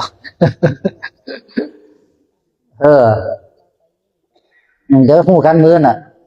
สิหายจังซี่ล่ะห่วยที่นี่เป็นน้ำมันจะหูได้ไงว่ามันเป็นขวดมันต้องอาศัยการคิดมันจะคิดฉันเป็นขวดมันเป็นขวดเพราะมันก็เริ่มคิดขึ้นมาอีกฉันมีพ่อแม่ฉันเป็นมนุษย์ฉันมีบ้านมีรถฉันเป็นผู้ชายฉันเป็นผู้หญิงฉันไปเที่ยวดีกว่าฉันกินข้าวดีกว่านี่มันเสียว่ามันเป็นทุกอย่างเลยสิเรียบร้อยแล้วมันบ่เคยถอดตรงนี้ออกมาเลยถอดแล้วบ่พอนะมันต้องเห็นอีกต่างหากว่ามันบ่เป็นขวดอีกต่างหากแล้วมันต้องเห็นว่าทั้งหมดมันกระเพื่อมเอาเองจิตมันบ่มีรูปร่างจิตมันบ่แม่นคนบ่แม่นสัตว์ไม่ใช่สัตว์ไม่ใช่บุคคลไม่ใช่ตัวตนไม่ใช่เราไม่ใช่เขาจิตเป็นใสๆเป็นเนื้อเหมือนเนื้อน้ำใสๆจังซี่ล่ะฉันอยากพ้นทุกข์ทำยังไงดีนี่คือการปรุงแต่งของมันกระเพื่อมเพื่อจะบอกสอนตัวเองฉันเป็นมนุษย์เนี่ยคำว่าเป็นมนุษย์คืออาการกระเพื่อมฉันเป็นขวดนะนี่คืออาการกระเพื่อมเพื่อให้ข่าวว่ามันเป็นขวดน้ำมันเป็นขวดบ่ได้ถึงมันจะกระเพื่อมบอกตัวเองฉันเป็นขวดนะฉันเป็นขวดผู้หญิงฉันเป็นขวดผู้ชายหามเลยขวดมันมีผู้หญิงผู้ชายพร้อมและมันก็เสียว่ามันเป็นขวดเป็นเพียงภาชนะที่น้ำมาอาศัยและน้ำมันจะเข้าใจว่ามันเป็นขวดได้ก็ต่อเมื่อมันกระเพื่อมฉันเป็นขวดนะ ฉันกำลังโกรธนะเธอรู้ไหมฉันกำลังดีใจอยู่ตอนนี้น้ำมันดีใจไม่ได้น้ำมันเสียใจไม่ได้แต่น้ำมันกระเพื่อมเพื่อสอนตัวเองว่าฉันกำลังดีใจนะฉันกำลังเสียใจนะภายในขวดเราก็ใส่ยี่ห้อไปปลอมฉันมีตำแหน่งนะฉันเป็นผู้ใหญ่บ้านนะใส่ผู้ใหญ่บ้านอยู่ใส่ฉันอยู่ใส่มีแต่อาการกระเพื่อมที่อยู่ในขวดเอ้าเข้าใจปะเข้าใจหรือเปล่าเข้าใจปะเข้าใจเนาะเนี่ยเฮาขึ้นน้ำใส่เข้าใจแค่นี้เองพระพุทธเจ้าก็แค่เขาบอกว่าขวดไม่ใช่เราอาการกระเพื่อมก็ไม่ใช่เราจบแล้วธรรมะเป็นว่ารูปและนามไม่ใช่เราจบเลยเนี่ยธรรมะมันเป็นเรื่องแค่นี้เองธรรมชาติของโลกใบนี้มันเป็นรูปทุกอย่างเป็นรูปทั้งนั้นเลยผู้ใดก็ตามที่ยึดถือสิ่งใดๆบนโลกใบนี้ผู้นั้นจะติดอยู่ในโลกใบนี้โลกใบนี้เป็นที่อยู่ของสัตว์ผู้ยังหลงอยู่เมื่อจิตมาหลงอยู่ในรูปในโลกใบนี้จิตก็ติดอยู่ในโลกใบนี้ยึดต้นไม้จิตก็จะไปอยู่ในต้นไม้ยึดรูปร่างจิตจะไปอยู่ในรูปร่างยึดไหว้ผีจิตจะเป็นบริวารของผีเจ้าไปไหว้ผีเจ้าจะเป็นบริวารของผีนั่นแหละตายไปกับถูกฝังอยู่ตรงนั้นเป็นจิตที่ถูกดวงจิตอีกดวงหนึ่งขังไว้อยู่หันละเพราะว่าเจ้าไปไหว้เขาดีบ่นั่นแหละบูชาผีเทียบเลยไหว้ผีพ้นทุกข์ได้บ่ผีพ้นวัฏฏะสงสารได้บ่ผีต้องเวียนว่ายตายเกิดบ่ต้องแล้วเขาไปไหว้งงบ่แล้วเขาสอนให้ไหว้ด้วยแม่นบ่แม่นผู้ใดสอนพ่อกับแม่รู้แล้วพ่อกับแม่ก็บ่รู้เฮาก็บ่รู้ตาบอดสอนคนตาบอดให้ตาบอดแก่ทำยังไงเราถึงจะมองเห็นภูเขาคนหนึ่งก็บอกว่าอีกคนหนึ่งก็รับตาเขาบอกว่าเราจะต้องลืมตานะอีกคนหนึ่งบอกเฮ้ยการลืมตาเป็นเรื่องยากถ้าไม่มีบารมีแกลืมไม่ได้หรอกอีกคนหนึ่งก็เลยบอกว่าเอ๊ะทำไมบางคนเขาลืมตาได้ล่ะอีกคนหนึ่งบอกอันนั้นเขาสั่งสมบารมีมาแกจะต้องไปปฏิบัติแกจะไปโกนหัวไหมล่ะถ้าแกโกนหัวแกถึงจะมีบารมีนะอีกคนหนึ่งให้บอกว่าโอ้ยถ้าอย่างนั้นช่างมันเถอะไม่เห็นภูเขาก็ได้หรอกช่างมันอีกคนหนึ่งก็บอกถ้างั้นเราไปไหว้ผีกันไหมเผื่อผีจะทำให้พวกเราได้มองเห็นภูเขาบ้างหามหลับตาคุยกันซุ่มปอบมันงูขักงูเนียเนาะแม่นบ่แม่นนั่นเนาะ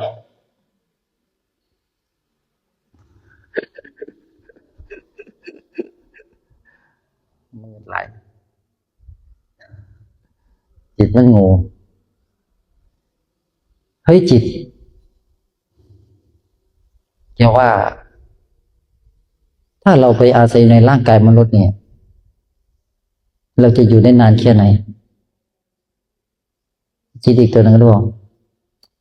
เราจะลองไปอาศัยดูไหมเราจะได้มีรูปร่างสวย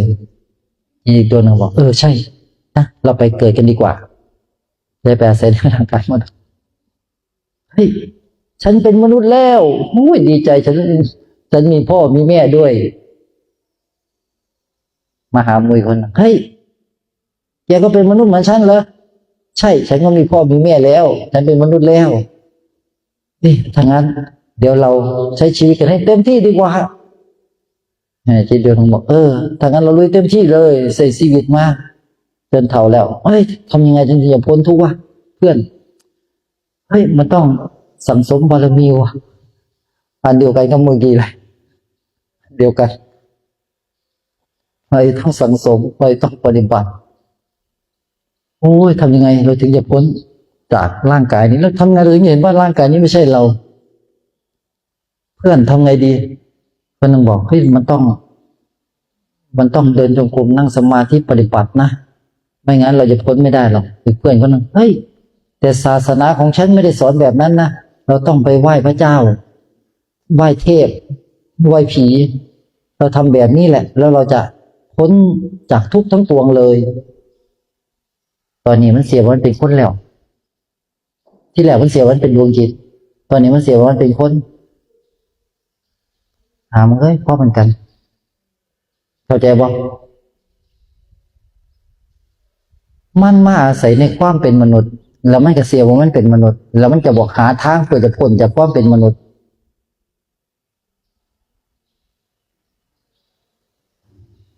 จิตบ่เคยเฒ่าห่างเจ้าของเสียว่าเจ้าของเฒ่าน้ำมันเฒ่าได้ว่าน้ำนี่ผู้เฒ่าเป็นสินี่ฉันแก่แล้วอายุ70 กว่าน้ำมันเฒ่าได้ว่า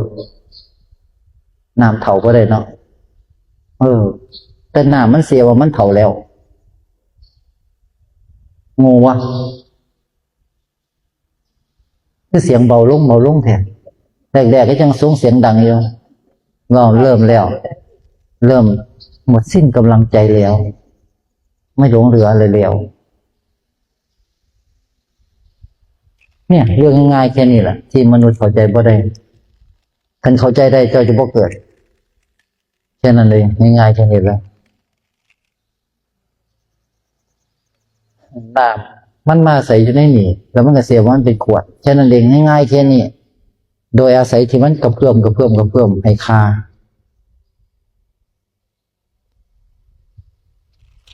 เอา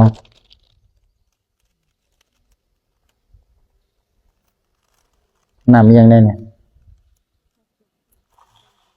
ซื้อเข้ามาห่อ2 ขวดกาแฟ แม่มกาแฟไหนเพิ่งฉันไปเมื่อสักครู่ช่องกันผู้ใดบอกเย้ยเนี่ยเจ้าของล่ะอยากส่งเองไม่ไปโทษเขาตายหัวพระอาจารย์ไม่ได้โดนแม่มท่านจะเที่ยงแล้วจะกินกาแฟอีกแล้วเราตายแล้วก็ตายแล้ว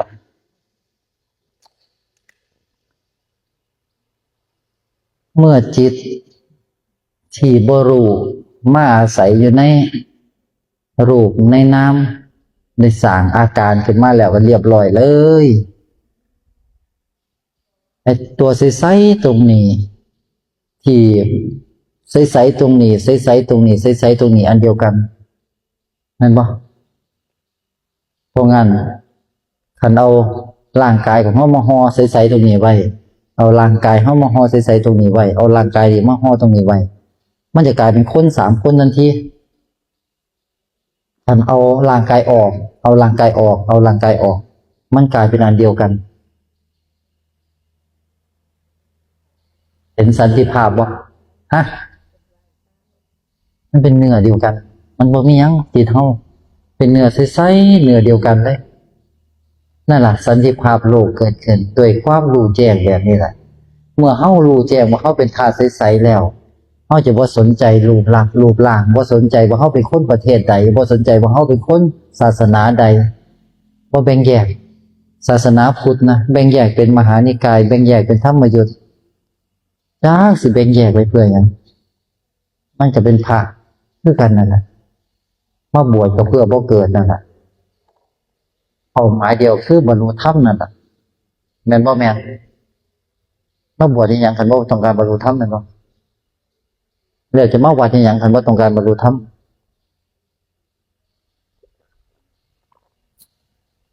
แม่นบ่ถูกต้องบ่เอาสาธุเอาไปบรรลุธรรมซะ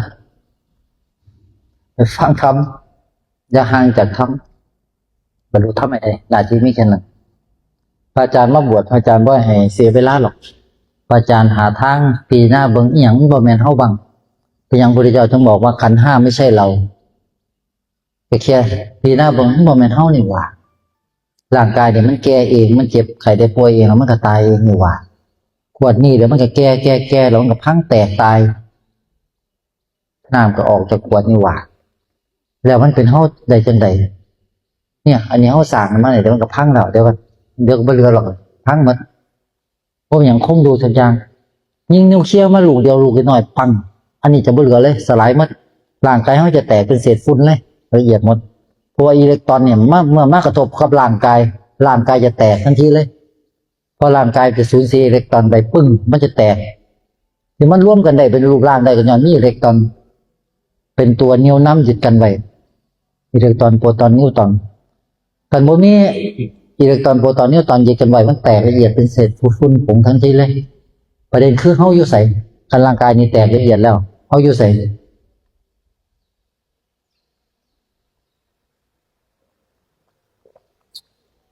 ประเด็นไม่ง่ายๆแค่นี้คันขวดนี่มันแตกละเอียดแล้วน้ำอยู่ไสน้ำมันจะกลืนไปกับธรรมชาติสุดท้ายไปหาขวดใหม่มันจะแล่นไปหาขวดใหม่ถึงไปหยังน้ำถึงไปหาขวดใหม่เลยเปลี่ยนจากขวดนึงไปอยู่อีกขวดนึงคันขวดนี่เป็นขวดของสัตว์ขวดนี่ถูกเขากินน้ำจะไปหาขวดใหม่อีกคันขวดใหม่ถูกเขากินอีกน้ำก็จะไปหาขวดใหม่อีกมันจะไปหาขวดใหม่อยู่บ่จบบ่สิ้นสิเลยจิตเท่ากันคันจิตว่าท่านนี่มีความรู้จิตจะไปหาร่างกายใหม่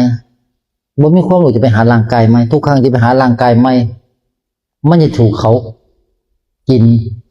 อยู่เสมอเฮากินเขากินเฮามีแค่นี้ล่ะตอนนี้เฮาก็กินสัตว์แม่นบ่เดี๋ยวเฮาถูกเขากินบ้างเป็นธรรมดาพอเฮากินเขาความจริงนี่เฮารับได้บ่รับได้บ่ตอนกินเขาแซ่บบ่แซ่บบ่อย่าบอกเด้อบ่แซ่บแหมบ่แซ่บใส่เอานำเอาตอนที่เขาตายเนี่ยแซ่บบ่กินตอนสดๆแซ่บบ่นั่นแหละเวลาเขาตายแบบสดๆเคยเบิ่งสารคดีบ่วางแลนไปแล้วก็ถูกหมาหายนาไล่กัดดากแล้วก็ฉี่แล้วกินจากข้างดากเพราะดากบ่มีหยังป้องกันมันกัดแล้วมันก็ฉีกใส่ออกมาหมดเลยเคยเบิ่งบ่พระอาจารย์มักเบิ่งมากเลยเบิ่งประจำพระอาจารย์ชอบแล้วมันก็นอนให้กินมันก็ห้องเลยนี่กินลากใส่ออกเลยกัดยำกินแล้วก็ลากใส่ออกกัดยำกินอันนี้ก็ร้องบ่ตายนะอันนั้นก็กินอยู่หั่นล่ะหามมันก็บ่สงสัยกูจังเด็ดเนาะมันก็ลากไปกินฉีกมันลุ้มกันทีละ5 โต 7 โตฉีกขาฉีกแขนมันแตกขาดออกแล้วก็ตายน้ำตากันไหลแต่ว่าพระอาจารย์มักเบิ่งสิล่ะพระอาจารย์มักเบิ่งเลยเห็นแล้วดีจังเฮ็ดเขาเฮ็ดขึ้นสะก้อนหนานั่นเจ้าของเราไปกินเขาจังซี่แต่พวกเขาคือกันพอพี่หน้าไปเบิ่งพวกเขาบังโอ้ยแต่ละคนเป็นย้อนสมเอาล่ะยุติธรรมแล้วยุติธรรมบ่กินเขากินเฮาไม่แค่นี้แหละยุติธรรมเนาะน้ำมันเสียว่ามันมีรูปร่างแล้วมันก็ไปกินเขารูปร่างนี้ไปกินอีกรูปร่างนึงนี่ยังกินร่างกายกินน้ำมันกินได้บ่ได้เนาะน้ำกินกันบ่ได้น้ำขากันบ่ได้น้ำเบียดกันบ่ได้แต่มันอาศัยสั่งให้ร่างกายเนี่ยมันกระเพื่อมเฮ้ยร่างกายเราไปกินกวางกันดีกว่ามันก็เลยดับปั๊บกินอิ่มแล้วมันก็นอนแล้วมันก็ตายน้ำนี่ก็เลยไปอาศัยไปเกิดเป็นกวางบักอีกตัวน่ะที่กินทั้งมาเราไปกินกวางดีกว่ามันก็แล่นไปตัวงับฟับ กัดดากคือเขาตายทาเดียวกันเลย ห้องเอ็งห้องเจ็บปวดทรมานหลายอันนี้ก็แสบหลายนี่ไอ้ตัวนั้นก็ห้องทรมานอีกตัวนี้ก็แสบอิ่มมีแห้งมาก ดีปะสามัคคีปะไอ้ยุติธรรมปะยุติธรรมเนาะศาลไข่ฟงยุติธรรมเสมอเนาะนั่นแหละไม่แค่นี้จิตเราจิตก็ไปเกิดมาเป็นตัวนี้ กินตัวนี้เราจิตก็ไปเกิดเป็นตัวนี้กรรมก็กินตัวนี้ กินไปกินมากกินไปกินมากไม่แค่นี้แม้แต่เข้ามาเป็นมันเข้ามากินเขาก็จะกลับมากินจิตเขาจึงติดอยู่ในวัฏฏานี้บ่จบบ่สิ้นเลยผู้ใดจะมาซอยเขาออกจากการมาเกิดในภาชนะจริงไปใส่เขาเอาเข้ามาอยู่ในขวด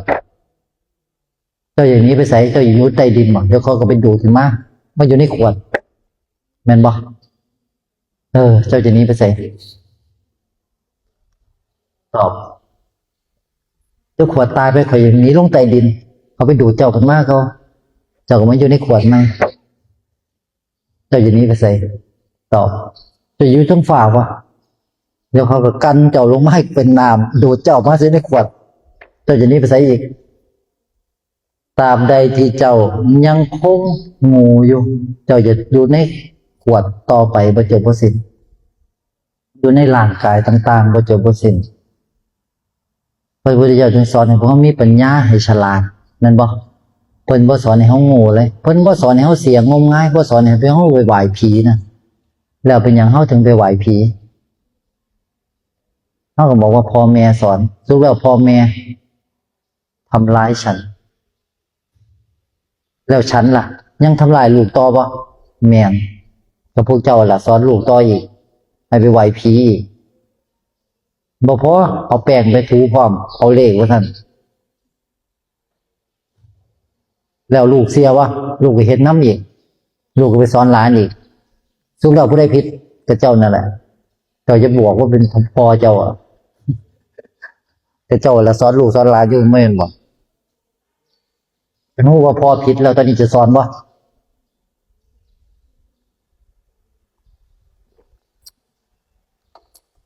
กล้าสอนบ่ลูกเราไม่ใช่ร่างกายนี้และเราไม่ใช่อาการนี้ลูกเข้าใจแค่นี้ลูกจะไม่เกิดไปสอนซะไปสอนลูกเดียวนี้ไปสอนหลานเดียวนี้ไปสอนทุกคนบนโลกใบนี้ไปสอนซะอย่าหลงว่าตัวเองเป็นขวดอย่าหลงว่าตัวเองเป็นอาการปรุงแต่งเราคือน้ำแค่นี้จบเลยไปสอนกันซะเขาจะได้บ่มาโทษวัฏฏะจะจบลงทันทีเลยเมื่อทุกคนบนโลกใบนี้ไปสอนลูกหลานตัวเองนี่ขวดนี้ไม่ใช่น้ำนะอาการกระเพื่อมก็ไม่ใช่น้ำเข้าใจแค่นี้เราจะไม่เกิดร่างกายก็ไม่ใช่เราเสียงนี้ไม่ใช่เราเพราะเสียงนี้เป็นเพียงอาการนี้อารมณ์ก็ไม่ใช่เราเพราะอารมณ์เป็นเพียงอาการความทรงจำทั้งหลายก็เป็นเพียงอาการที่รู้อยู่นี้ก็เป็นเพียงอาการเมื่อมีการกระทบนี่มันรู้ทันทีเบิ่งนี่นะอันเดียวกันเห็นปะทุกครั้งที่มีการกระทบจะกระเพื่อมทันทีกระเพื่อมทันทีเข้าใจเนาะสูบแล้วอาการนี่มันเฮาวะเป็นแค่ธรรมชาติไม่ใช่เราเป็นแค่อาการเนี่ยเป็นแค่อาการปะเข้าใจแบบนี้น้ำก็ไม่โง่ยึดอาการไม่โง่ยึดขวดจบธรรมานี่จึงเป็นธรรมาที่ไว้สอนผู้ที่จะเดินปัญญาบ่เกิดอีกง่ายๆโอ้ไม่เรื่องยากเลยเบิ่งอาการนี่เคยเป็นบ่เคยเป็นแบบนี้วะเรายางกลับตัวเป็นบ้าบ่ตัวยางกลับไปกับมาขณะที่ยางกระเพื่อมบ่กระเพื่อมแล้วตอนนี้กระเพื่อมบ่เนี่ยที่นี่บ่กระเพื่อมแต่ละมือมีแต่แค่นี้แหละมีกระเพื่อมแล้วก็บ่กระเพื่อมมีแค่นี้แต่ละมือประเด็นคือน้ำเอ๋ยแกเข้าใจไหมถ้าแกเข้าใจแกก็ไม่เกิด น้ำแกเข้าใจไหมว่าขวดไม่ใช่แกแล้วแกเข้าใจไหมอาการกระเพื่อมหรือไม่กระเพื่อมก็ไม่ใช่แกเขาจะไปคิดว่าการว่ากระเพื่อมมันดีนะกระเพื่อมหรือไม่กระเพื่อมมีค่าเท่ากันเพราะนี่อาการว่ากระเพื่อมก็เป็นผิวน้ำอาการกระเพื่อมก็เป็นผิวน้ำและผิวน้ำไม่ใช่น้ำชัดปะเข้าใจแค่นี้จบแล้วออกสาธุอย่าไปงูเนี่ยธรรมชาติของลมมากระทบใบไม้ย่อมพิ้วไหวเนี่ยธรรมชาติมันกระเพื่อมเนี่ยเบิ่งลมกระทบมันก็กระเพื่อมเป็นธรรมชาติปะนี่คือธรรมชาติเนี่ยลมกระทบต้นไม้ก็เป็นธรรมชาติตอนนี้นกมันบินเข้ามาที่นี่แล้วมันก็ขี้ใส่2 ก้อนเป็นธรรมชาติปะเป็นธรรมชาติพอขี้เสร็จแล้วมันก็บินหนีไปเป็นธรรมชาติปะธรรมชาติแล้วพวกเราก็เดินไปเหยียบขี้นกเป็นธรรมชาติปะแล้วเราก็เลยด่าขี้อะไรก็อยู่ตรงนี้เหม็นชิบหายเป็นธรรมชาติปะเป็นธรรมชาติพอด่าเรียบร้อยแล้วมีผู้ใดเจ็บปะนกบ่เจ็บเลยผู้ใดเจ็บเจ้าของเจ็บเป็นธรรมชาติปะเป็นธรรมชาติมันก็เลยสูญหลายมันก็เลยไปด่าผัวอยู่บ้านประกอบมึงกูไปหามึงตั้งโดนกูเหยียบฉี่มามึงไปใส่มามันก็เลยอารมณ์เสียเป็นธรรมชาติปะผัวก็เลยเครียดผัวก็เลยไปกินเหล้าจ่อยเป็นธรรมชาติปะพอผัวกินเหล้าก็เลยนอนดึกบ่กลับบ้านเมียก็เลยสูญตื่นสองมันก็เลยฟาดผัวอีกรอบนึงผัวเครียดรอบ2แค่นี้เป็นธรรมชาติปะเป็นธรรมชาติผัวก็เลยปาเมียจ่อยไปหาเมียใหม่โสมหน้าว่าที่นี่เป็นธรรมชาติอีกจบแล้วหนังเรื่องนี้จบแล้วแค่นั้นแหละธรรมชาติทั้งนั้นเลยเป็นคนจริงปะแมนเจ้าด่ากันดูเพียงเขาจะไปหาเมียใหม่เรื่องเกิดจากยังเกิดจากนกขี่2 ก้อนครับเฮ้ยกูปากันนกขี่ดูมากว่านิทานเรื่องนี้เขากับชีวิตเจ้าว่าชีวิตมนุษย์นี่แค่นี้แหละเห็นดาราบ่แต่งกัน800 ล้านอยู่ด้วยกันในอาทิตย์เดียวปากระจ่อย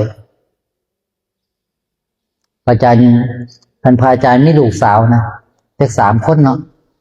เขามาแต่งเจ้าน้ำ800 ล้านปลาโลดหินปลาเลี้ยวใส่ดีกูได้เงินฟรี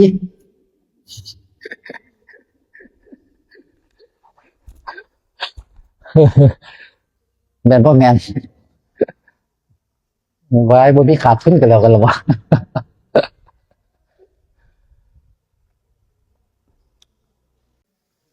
เนี่ยธรรมชาติทั้งนั้นแหละพี่เสือตัวนี้บินเข้ามาในบ้านเห็นไหมหนึ่งมาตัวนี้ผมจับนกบินเข้ามาจิกพี่เสือตัวนี้กินตายจ่อยนี่เป็นธรรมชาติบ่เป็นธรรมชาติแต่มันเขาเป็นผีเสือตัวนี้เขาบินมานกมากินเขาดีใจบ่เป็นธรรมชาติบ่ที่เขาบ่ดีใจเขาเสียใจหรือดีใจมันเป็นธรรมชาติบ่เป็นธรรมชาติมันเขาจะบ่มักปันใดมันก็ต้องเป็นสั่นเพราะว่าเขาไม่กินเขามันต้องเจ็บปวดเราบ่พอใจอยู่แล้วเพราะธรรมชาติเป็นแบบนั้นแม่เขามาจะมากินเขาปุ๊บเขาลบได้ฟึบบินหนีหายจ้อยมันเทยังเขาบ่ได้ดีใจหลายมันก็เป็นธรรมชาติธรรมชาติมันเป็นมันอยู่สั่นจริงมันไปคือมากสั่นเขาเกิดมาจะเก่งปันใดสิรวยปันใดสุดท้ายเขาก็ตายเป็นธรรมชาติบ่เป็นธรรมชาติแม่นเจ้าสิพอท่านได้ตายตอนนี้เดี๋ยวเจ้าก็ตายเจ้าจะหนีไปใส่เจ้าจะบินอยู่ทั้งฝ่าบ่เจ้าก็ตายเจ้าจะมุดดินบ่เจ้าก็ตายเจ้าจะไปอยู่ไสไอ้ร่างกายนี่ก็ตายนะตายจ่อยเห็นยังไงเจ้าสิลุกมาไหมบ่ลุกมาไหมบ่โดนดอกเดียวเจ้าก็ตายแม่นบ่แม่นแต่สิ่งที่บ่เคยตายคือหยังไอ้ไสๆเนี่ยบ่เคยตายเลยไอ้สิ่งเนี่ยมันเลิกค่ามากมีคุณค่ามากจิตเฮาเป็นสิ่งที่มีคุณค่ามากบริสุทธิ์มากๆสนใจจิตแน่เนี่ยสนใจอันนี้หลายสิตายบ่ตายมันเป็นเรื่องของอันนี้อยู่แล้วแต่สิ่งที่มันบ่เคยตายคือจิตเนี่ยไสๆเนี่ยนั่นแหละ พระพุทธเจ้าสอนให้เฮาได้เห็นว่าธรรมชาติเนี่ยมันบ่เคยตายเป็นอมตะธาตุเป็นสิ่งที่เลอค่าที่สุดเลิศที่สุดประเสริฐที่สุดให้สังเกตให้ตื่นรู้ให้เห็นความจริงนี่อย่าไปหลงสิ่งใดๆอย่าไปหลงร่างกายอย่าไปหลงความคิดอย่าไปหลงมโนภาพอารมณ์ความทรงจำอาการรู้เนี่ยที่ได้ยินเสียงอยู่เนี่ยมันจะได้ยินเสียงของมันเองอย่าไปหลงว่าเป็นเฮาได้ยินมันได้ยินของมันเองถึงนั้นมันจะได้ยินดีปานใดมันจะตายแต่สิ่งที่บ่เคยตายก็คือใสๆเนี่ยจิตเนี่ยนี่ต่างหากที่มีคุณค่าพวกเฮาบ่กล้าทิ้งขวดถ้าทิ้งขวดแล้วฉันจะมีอะไรถือว่าซั่นหนักไหมหนักหนักก็ปล่อยสิเอ้าถ้าปล่อยแล้วฉันจะถืออะไรลองปล่อยเบิ่งเปียงทำไมมันเบามันเบาจังเลยว่าซั่นเอ้าเบาโดยจะปล่อยอ่ะเอ้ามันเป็นอย่างนี้เหรอมันเป็นแบบนี้แหละคันปล่อยแล้วมันจะเบาคนที่ฟังธรรมะพระอาจารย์แล้วหลายคนมักจะถามพระอาจารย์มันเบามากเลยทำไมมันเบาเจ้าค่ะก่อนหน้านี้หนักไหมหนักเจ้าค่ะทำไมเดี๋ยวนี้มันเบาเจ้าค่ะหนักจังเลยทำยังไงดีมันหนั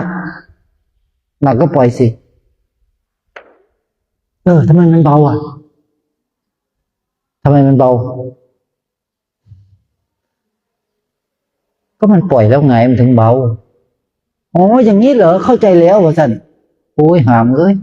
มันควรจะเข้าใจตั้งโดนแล้วเนี่ยหลายคนถามแบบนี้แหละ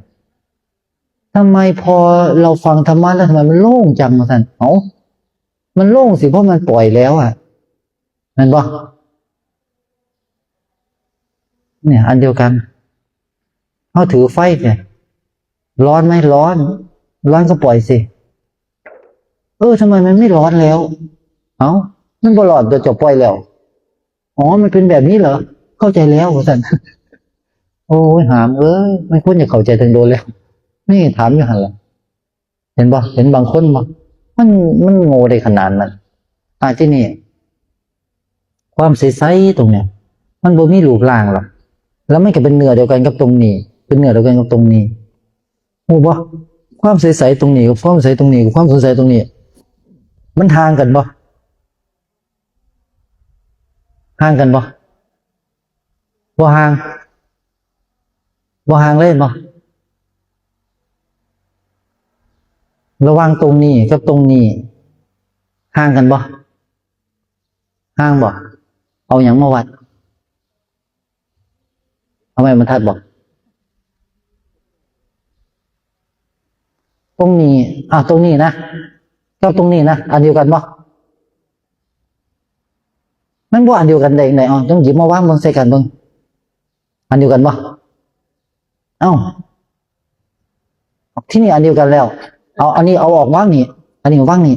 อันนี้ก็ว่านี่อันเดียวกันบ่เนี่ยเริ่มงงแล้วโอ้ยตายง่ายๆแค่นี้เข้าใจบ่ได้แล้วไอ้ตรงนี้กับตรงนี้อันเดียวกันแต่บ่ดีเปลี่ยนเนี่ยมันบ่มีหยังเลยมันว่าแล้วตรงนี้ก็บ่มีหยังเลยเอาก้อนนี้มาวางตรงนี้เอาก้อนนี้มาวางตรงนี้ใส่กันอันเดียวกันบ่นึกว่าจะคนละอันอีกหามเอ้ยพระอาจารย์เขียนเลข2ใส่ตรงนี้ได้เลข2เด้อเบิ่งเด้อเลข2อันนี้เลข1อันเดียวกันบ่ต้องเอาเลข2มาวางตรงนี้เลข1วางตรงนี้อันเดียวกันบ่อันเดียวกันเนาะสุกแล้วเลข2กับเลข1อันเดียวกันบ่วายเจ้าตีกันตายละมัน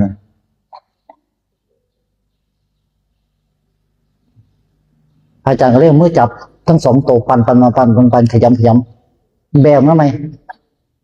มันเป็นอันเดียวกันบ่อันเดียวกันแล้วบ่ที่นี่แม้มันจะคู่คนละตัวเพราะถูกขยำแล้วกลายเป็นตัวเดียวกันแล้วเอ้ย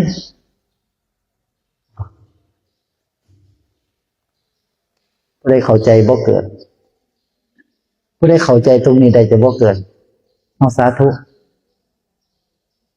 ตายเจ้าเอาไปสอนครูอยู่โรงเรียนนะสอนเด็กน้อยก็ได้รับรองไปสอนพวกด็อกเตอร์ก็ได้ด็อกเตอร์หัวสมองแตกตายไปถามด็อกเตอร์ว่าไก่กับไข่อะไรเกิดก่อนกันเด้อด็อกเตอร์หัวสมองแตกตาย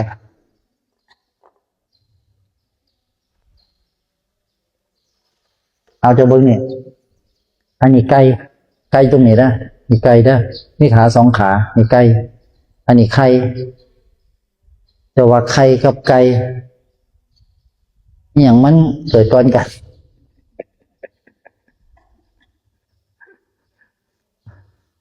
เอาไก่กับไข่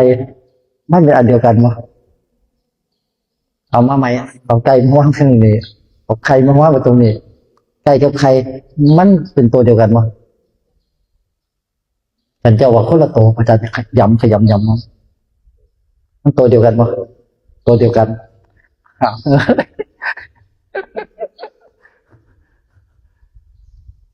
เข้าใจปะเข้าใจปะเนี่ยมนุษย์มันบุญว้ายกับเรื่องแค่นี้แหละจริงๆมันเจ้าเกิดอีกล้านซาเจ้าก็มาบุญว้ายแค่นี้แหละเจ้าไม่ต้องไปเกิดหรอกก็แล้วเจ้ายังมาหลงเรื่องบ้าๆแบบนี้ในความว่างเปล่าอันเป็นเนื้อธาตุอาจารย์เขียนกอไก่มีกอไก่อยู่ตรงนี้เราเขียนขอไข่อยู่ตรงนี้เอาสองตัวนี้มาร่วมกันอยู่ตรงนี้กอไก่กับขอไข่อยู่ใส่อาจารย์เอากอไก่ไปทิ้งเอาขอไข่มาว่างตรงนี้กอไก่หายไปใส่แล้วขอไข่ล่ะมีบ่ขอไข่ก็บ่มีอาจารย์เอากอไก่มันคงใส่เข้าไปมันก็กอไก่ก็บ่มีอ๋อเห็นกอไก่บ่บ่เห็นเนาะเอาไม้พระอาจารย์เขียนกอไก่ไหมพวกเขาเห็นกอไก่บ่บ่เห็นนั่นแหละมีแล้วมีแค่นี้แหละทำมาสาธุ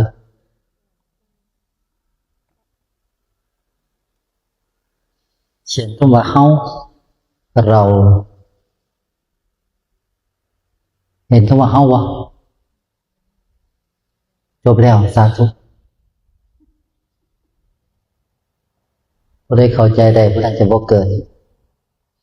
มีคนบรรลุธรรมด้วยแค่นี้แหละขันธ์ห้าระเบิดแตกละเอียดเลยแล้วเขามีญาณทัศนะเห็นทุกอย่างด้วยเขากราบพระพุทธเจ้าเห็นพระพุทธเจ้าด้วยเข้าใจได้ก็จบมีแค่นี้ความเป็นเฮาเป็นแบบนี้แหละเฮาปั่นแต่งกันเอาเองว่ามีเฮาเนี่ยพระอาจารย์กินกาแฟจะเขียนคำว่ากินกาแฟไว้ตรงนี้ก็ได้ใส่กินกาแฟชื่อใส่อ่านพอปล่อยจ่อย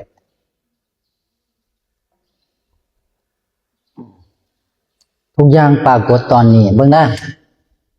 เบิ่งตัวนี้นะกอไก่ปรากฏตอนนี้เนาะแต่หาบ่พอนั่นบ่จบเลยหาม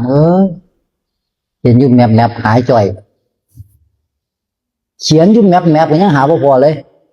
กอไก่เอาหามหายไปเสียแล้วแม่นบ่นั่นแหละจิตเป็นแบบนี้จิตมันบ่ทรงสิ่งใดไว้อยู่ในเนื้อจิตเลยจิตมันสร้างทุกอย่างแต่มันไม่รักษาสิ่งใดๆเลยเนี่ยเขาจะสร้างบุญไว้อยู่ในจิตแต่บุญกับบ่เหลือเลยในจิตเขาจะสร้างบาปเป็นไม่ในจิตบาปกับบ่เหลือในจิตเพราะจิตมันบ่เคยเป็นคนเดี๋ยวบ่บุญบาปเป็นเพียงจิตตสังขารที่ปรุงแต่งขึ้นมาเหมือนกอไก่เอาหามกอไก่หายไปใส่หรอกผู้ใดเข้าใจสิ่งนี้ได้ก็พ้นจากโลกสมมุติสาธุเจ้าอย่าไปฆ่าเขาได้ล่ะเจ้าจะได้ไปอยู่ในคุกแบบสมมุติเด้ บางคนบอกเอาทั้งนั้นผมก็ทำช่วยดิก็ลองไปทำสิเฮ้อก็ลองไปทำสิโง่ไรอ่ะพระพุทธเจ้าพ้นจากสมมุติแล้วพระองค์ไม่ยึดในสมมุติแล้วเนี่ยพระอาจารย์ก็พ้นจากสมมุติแล้วแต่พระอาจารย์ก็ยัง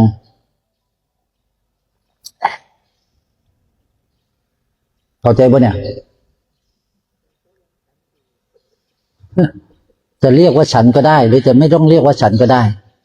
เพราะมันเป็นอย่างเนี้ยมันคือจังไงเนี่ย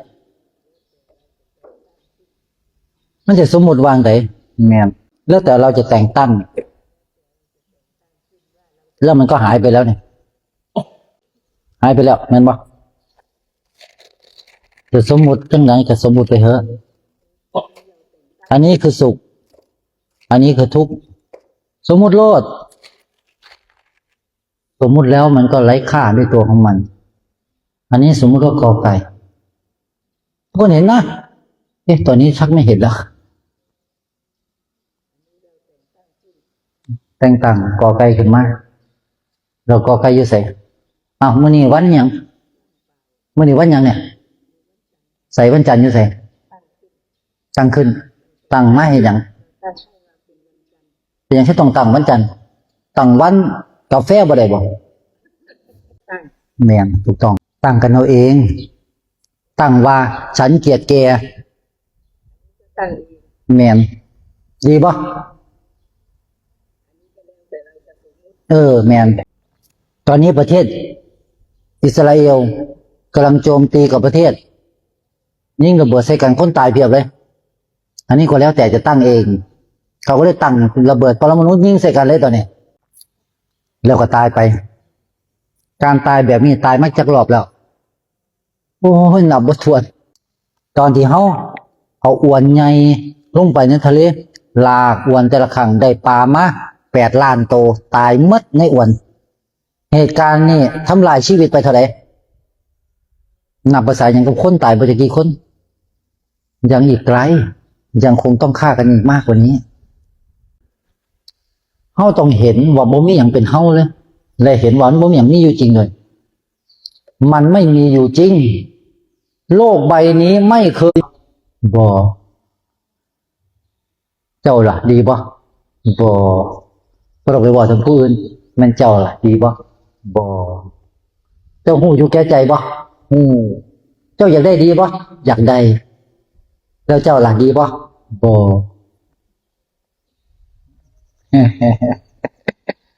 ปั่นโลดปั่นจังได้มันก็บ่ได้หรอกเพราะสิ่งนี้บ่เคยมีตัวตนอยู่จริงแต่สิ่งที่จริงคือมันเป็นของมันอยู่แบบนั้นเจ้าต้องกินเจ้าต้องหาเจ้าต้องหายใจเจ้าต้องเอาอาหารยัดเข้าปากเจ้าต้องมีปากเจ้าต้องเว้าเจ้ามีหูเจ้าต้องได้ยินเจ้ามีจมูกเจ้าต้องได้กินเจ้ามีแขวเจ้าต้องยำเจ้ามีมือเจ้าต้องฟาดเจ้าต้องจับมีขาเจ้าต้องย่างแม่นบ่แม่นนี่คือความจริงคันมีขาแล้วบ่ย่างล่ะจะมีเฮ็ดหยังร่างกายถูกสร้างมาให้มีขาแต่เฮากลับบ่ย่างมีแต่นั่งนิ่ง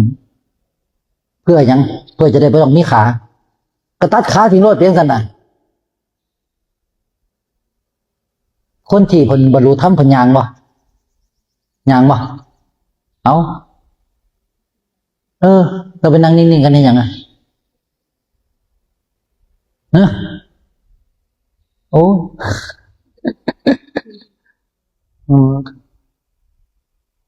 มีขาก็ไว้ยาง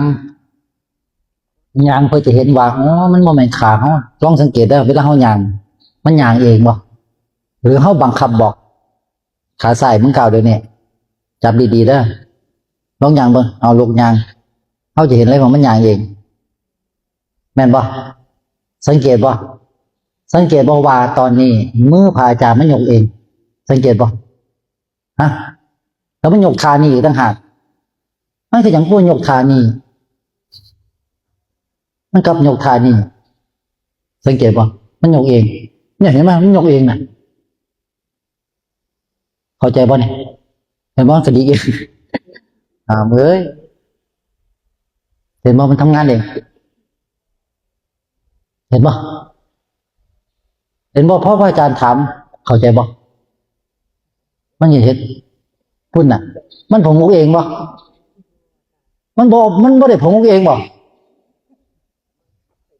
อ๋อเจ้าบังคับมันบ่เจ้าบังคับมันตอนไหนเจ้าบังคับมันตลอดหรือบ่เจ้าคือเก่งเถอะวะเจ้าบ่มันทำงานเองเจ้าเวลาเจ้ากินข้าวมันหย่ำเองวะลิ้นมันตวัดเองวะหรือว่าเจ้าบังคับให้ลิ้นตวัดเจ้ายังมาเก่งกว่าทุกสรรพสิ่งปานนั้น โอ้ยมันก็ทำงานเองมันเป็นอัตโนมัติของมันตอนนี้หัวใจมันเต้นเองวะเจ้าจะบอกว่าเจ้าบังคับมันเองอ่ะเจ้ายังไม่เก่งทุกอย่างมันนั่นเข้าใจเนาะธรรมชาติมันไม่มีผู้ใดเป็นเจ้าของมันทำงานเองแม่นบ่มันบอกมาตั้งโดนว่าจะเข้าใจเข้าใจแน่กับตอบผิดแน่บ่ผิดแน่เป็นจังซี่ เข้าใจแม่นอยู่ แต่ว่าเป็นบางครั้งที่ว่าเข้าใจ แม่นอยู่ให้เข้าใจจับประเด็นให้มันได้คันเจ้าเข้าใจเรื่องธรรมชาติเจ้าจะเห็นเลยว่ามันมีแต่ธรรมชาติทำงานเห็นบ่นี่มือมันทำงานเลยเนี่ยพระอาจารย์บอกอย่างมันยังเฮ็ดเองนี่เห็นบ่เนี่ยคันเจ้าเห็นแบบนี้โปรจงเฮ้ยมันบ่แม่นเฮานี่ว่ามันจะปึ้งขันหายจะแตกละเอียดเลยจิตมันจะรู้ออกมาเลยมันจะบ่มีหยังเป็นเฮานี่ว่ามันจะยอมรับเลยนั่นแหละกันว่าการบรรลุธรรมท่านเจ้าว่าเจ้าบังคับอยู่หัวให้เจ้านี่มันเก่งปานนั้นจะบังคับทุกอย่างบ่ได้บ่เนี่ยเวลาเฮาเอาเข้าตาเข้ากับปากมันก็ยำลิ้นตวัดเองนะสังเกตเบิ่งเปียงมันลิ้นตวัดซ้ายตวัดขวาตวัดซ้ายตวัดขวาโอ้ยโคตรเทพเลยมันคือเก่งเหรอวะมันตวัดแบบปุ๊บปั๊บสิเลยนะบอกให้นะเป็นเจ้าสแกนว่าจะตวัดแบบเนี่ยปึ๊ดอ่อนช่อยขนาดเลยจังหวะดีจังหวะพลาดนี่เดี๋ยวกัดลิ้นเจ้าของทันทีเลยพระอาจารย์เนี่ยกัดประจำมีเลือดอาบปากเลยเป็นบ่อยครั้งกินของเปรี้ยวเข้าไปมันจะกัดปากเจ้าของกัดลิ้นเจ้าของเลือดอาบเลยสมหนามันตวัดบ่ดีมันบ่ถูกจังหวะมันตวัดผิดจังหวะเลือดอาบปากบ่ได้กินข้าวอยู่2 มื้อแล้วก็จะหายเนี่ยมือเนี่ยมันทำงานเองเห็นมันบอกไปเงาไปงงเองเนี่ยมันหายใจเองเนี่ยไม่เห็นบอกสังเกตเพียงธรรมชาติมันทำงานเองเจ้าจะว่าเจ้าเป็นคนบังคับมันแต่มีเจ้าอยู่ตลอดเจ้าเกิดจุดมาตีมาสะปฏิบัติเพื่อเห็นว่าไม่มีเราไม่ใช่เราไม่ใช่ของเราจะไว้จะหลงประเด็นถูกต้องจับประเด็นให้ดีเราจับประเด็นได้มันบรรลุทั้งคนง่ายเลยนี่พระอาจารย์มัจจีให้พวกเขาได้เห็นว่าเฮ้ยใช่เว้ยมันไม่มีอะไรเป็นเราเนี่ยเราจะทำไมวะเนี่ยด่าอย่างหามเลยกูโง่ตัวนี้จบเลยแมนถูกต้อง จำได้ แมนถูกต้องสิละดีแล้วมันต้องประทากันแบบนี้แหละมันเดียวฟาดเจ้าเดียวแบบนี้นะ ว่าตอบผิดแล้วบัดนี้เขาก็ เห็นว่าเราเริ่มเสียงดังแล้วแสดงว่าเราเริ่มใส่ได้แล้วใส่ได้ดีมากนั่นแหละแบบนี้แหละดีแล้วเพราะงั้นอย่าไปยานอยู่กับครูบาอาจารย์เคลียร์กันให้เข้าใจแล้วเข้าใจแล้วย่อมเข้าใจแล้วย่อมโง่อีกตัวนี้ห้ามเลยจบเลย เราก็สมมุติว่าเขาบ่เข้าใจ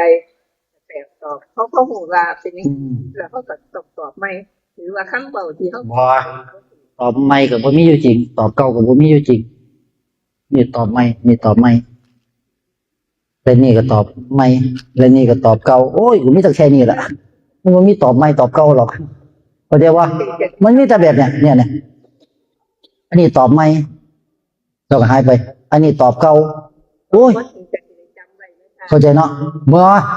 ยังไม่จำอย่างนี้ก็จำไม่ต้องว่าสัญญาก็เป็นอนัตตาสังขารก็เป็นอนัตตาทุกอย่างมันเป็นอนัตตาทั้งสิ้นเจ้าจะมาจำอย่างปฏิบัติไม่ได้สอนให้จำปฏิบัติเพื่อเห็นว่ามันไม่ใช่เราเข้าใจบ่ ว่างเปล่า เนี่ยนี่ไปว่างเปล่าอีกแล้ว หมายถึงว่าจิตน่ะ บ่เจ้าไม่ต้องไปสนเจ้าจะไปสรุปเลยว่าเจ้ามีหน้าที่แค่หวนมันไม่ใช่เราเจ้าไม่ต้องไปอยากว่างเปล่าเพราะความว่างเปล่าคือคำนี้ว่างเปล่าของเจ้า ตัวเรา เอาเป็นวางที่เว้าอยู่เนี่ยมันโมเมนต์เขาเว้าอยู่ตอนนี้เนี่ยก็เราเว้าอยู่เนี่ยมันไม่ใช่ตัวเรามันโมเมนต์ตัวเฮาเนี่ยมันกำลังกระเพื่อมอยู่นะจนกว่าจะเห็นว่ามันกระเพื่อมนั่นแหละมันจึงอยู่โมเมนต์เฮามันจะหลุดออกเอาฟังต่อเพราะงั้นเนี่ยต้องคอยเว้าอีกโดนเว้าอยู่เนี่ยเว้าอยู่โดนเลยพระอาจารย์ข้อเกียรติอีกมากเลยตอนนี้บ่ต้องว่า3 ชั่วโมงบ่จบดอกมื้อนี้ ถ้าได้บุญ ถ้าได้ มันจะได้บุญหยังอีกได้หยังพระอาจารย์มันจะเอาไปเฮ็ดหยังบุญเอ้าเขียนไหมบุญใส่บุญหายจ่อยหามเอ้ย เปล่า เขียนในแมปหายจ่อยปั่นแต่งเอาเองแม่นบ่ปรุงแต่งเอาเองสร้างเอาเองแต่ก็ยังเสียวันมีอยู่อีกต่างหากเห็นบ่สิ่งที่เขาเขียนอยู่ในเนี่ยเขาปั่นแต่งเองเอ้าเบิ่งนี่เบิ่งเอามีไปสินี่มีแล้วเนาะหายไปเดี๋ยวปั่นเอาโลดเจ้าโยแบบไหนเขาปั่นแต่งสวมเขาเป็นถาดใสๆบ่มีรูปร่างเลยเอาเขาไปสร้างตัวหนังสือกันมาสร้างว่าเขาเป็นหญิงเป็นผู้หญิงสร้างว่าเป็นผู้ชายสร้างตัวหนังสือสร้างวันจันทร์ใส่วันจันทร์อยู่ใส่วันจันทร์จับขยำอ้าวหาจ่อยหามเอ้ยนี่คือใส่วันจันทร์นึกออกปะเลขหนึ่งเลขนี่เลขสองนี่เลขหนึ่งเอามาร่วมกัน เท่ากับเท่าไหร่ได้คำตอบไป1+2 เท่ากับเท่าไหร่0เอาแล้วถ้า2+2ล่ะรวมกันได้เท่าไหร่0แล้วถ้า2หาร2ล่ะได้เท่าไหร่0เอาดินน้ำลมไฟเอามารวมกันได้อะไร0ก็เลยว่าได้ร่างกายบ่มีทางได้ร่างกายหรอกรวมกันยังไงก็เป็น0เอาขันธ์5บ้างรูปเวทนาสัญญาสังขารวิญญาณเอาสังขารตัวนั้นมาร่วมกันได้ปั่นดีๆได้วางไว้ได้ยัง0แมมขันธ์5รวมกันแล้วเป็น0แมมสูตรนี่เอาไปสอนอยู่โรงเรียนในเปียงอะไรบวกอะไรก็ได้สูตรขันธ์5บวกกันเป็น0ถ้างั้นมันก็ยึดอะไรไม่ได้เลยสิคุณครูถูกต้องแล้วลูกเอาคะแนนเต็มไปจบสาธุใส่พวกเราผู้ใดจะเอาเป็นตัวเป็นตนอีกมาพระอาจารย์เฮ็ดให้มันเป็นตัวเป็นตนเฮ็ดจังใดก็บ่มีทางเป็นตัวเป็นตนหรอกมาพระพุทธเจ้าจึงบอกว่าขันธ์5ไม่สามารถรวมกันเป็นตัวเป็นตนขึ้นมาได้เพราะขันธ์ทั้ง5ล้วนแล้วแต่เป็นอนัตตาทั้งสิ้นไม่มีทางรวมกันเป็นตัวเป็นตนขึ้นมาได้เข้าใจบ่วัดวอแหวนบวกไม่หันอากาศบวกรอเด็กรวมกันเป็นวัดบ่ไม่เป็นวัดแล้วอะไรที่มันรวมกันเป็นวัดสมมุติสมมุติโลดเข้าใจป่ะสมมุติว่าเป็นพระเป็นพระไปเป็นพระแล้วเนาะสมมุติโลดไปเอาไปโลดพวกเจ้าอยากได้ไรไปโลด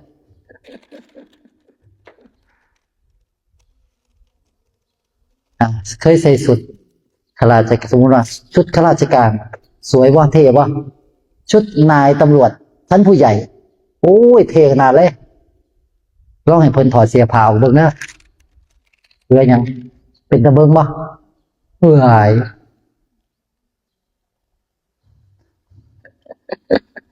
หมดสภาพเลยแม่นบ่ลองไปใส่ชุดคุณนายบางอย่างเขาจะว่าคุณนายมาแต่ไหนผู้เลียวลองถอดเสียผ้าออกไปหมดเบิ่งนี่เบิ่งบ่ได้เลยหาคุณนายมาพอแม่นบ่แม่นข่อยบ่อยากพากเจ้าไปส่องกระจกเบิ่งเอาโลดคุณนายจะอยู่ไสเนี่ยพระพุทธเจ้าจึงบอกว่าขันธ์5มันเป็นอนัตตาดังนี้ ไม่สามารถรวมกันเป็นตัวเป็นตนขึ้นมาได้เขาเรียกว่าอนัตตา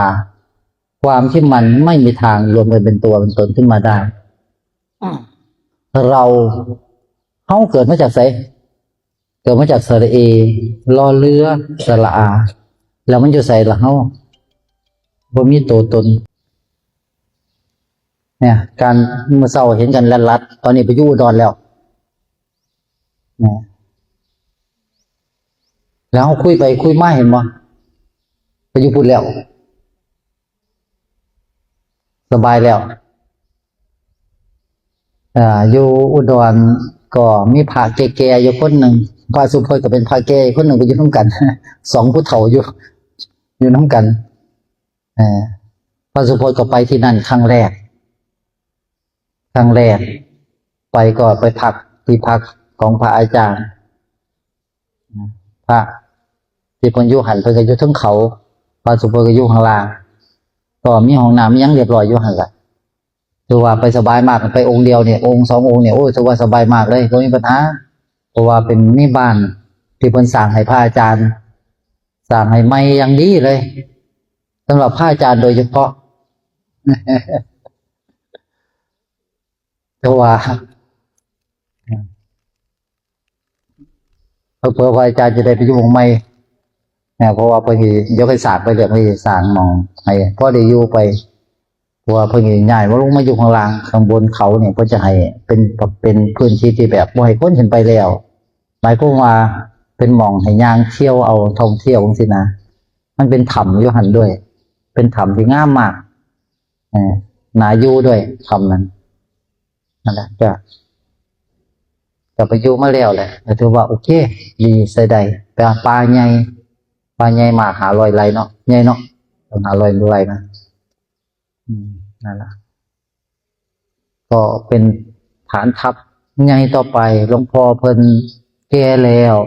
อายุมากแล้วก็เพิ่นอยากมอบให้พระอาจารย์ดูแลเพิ่น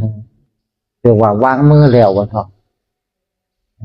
พระอาจารย์เองก็ได้พาทีมงานไปอยู่กันแล้วก็ประกาศธรรมะบิณฑบาตอยู่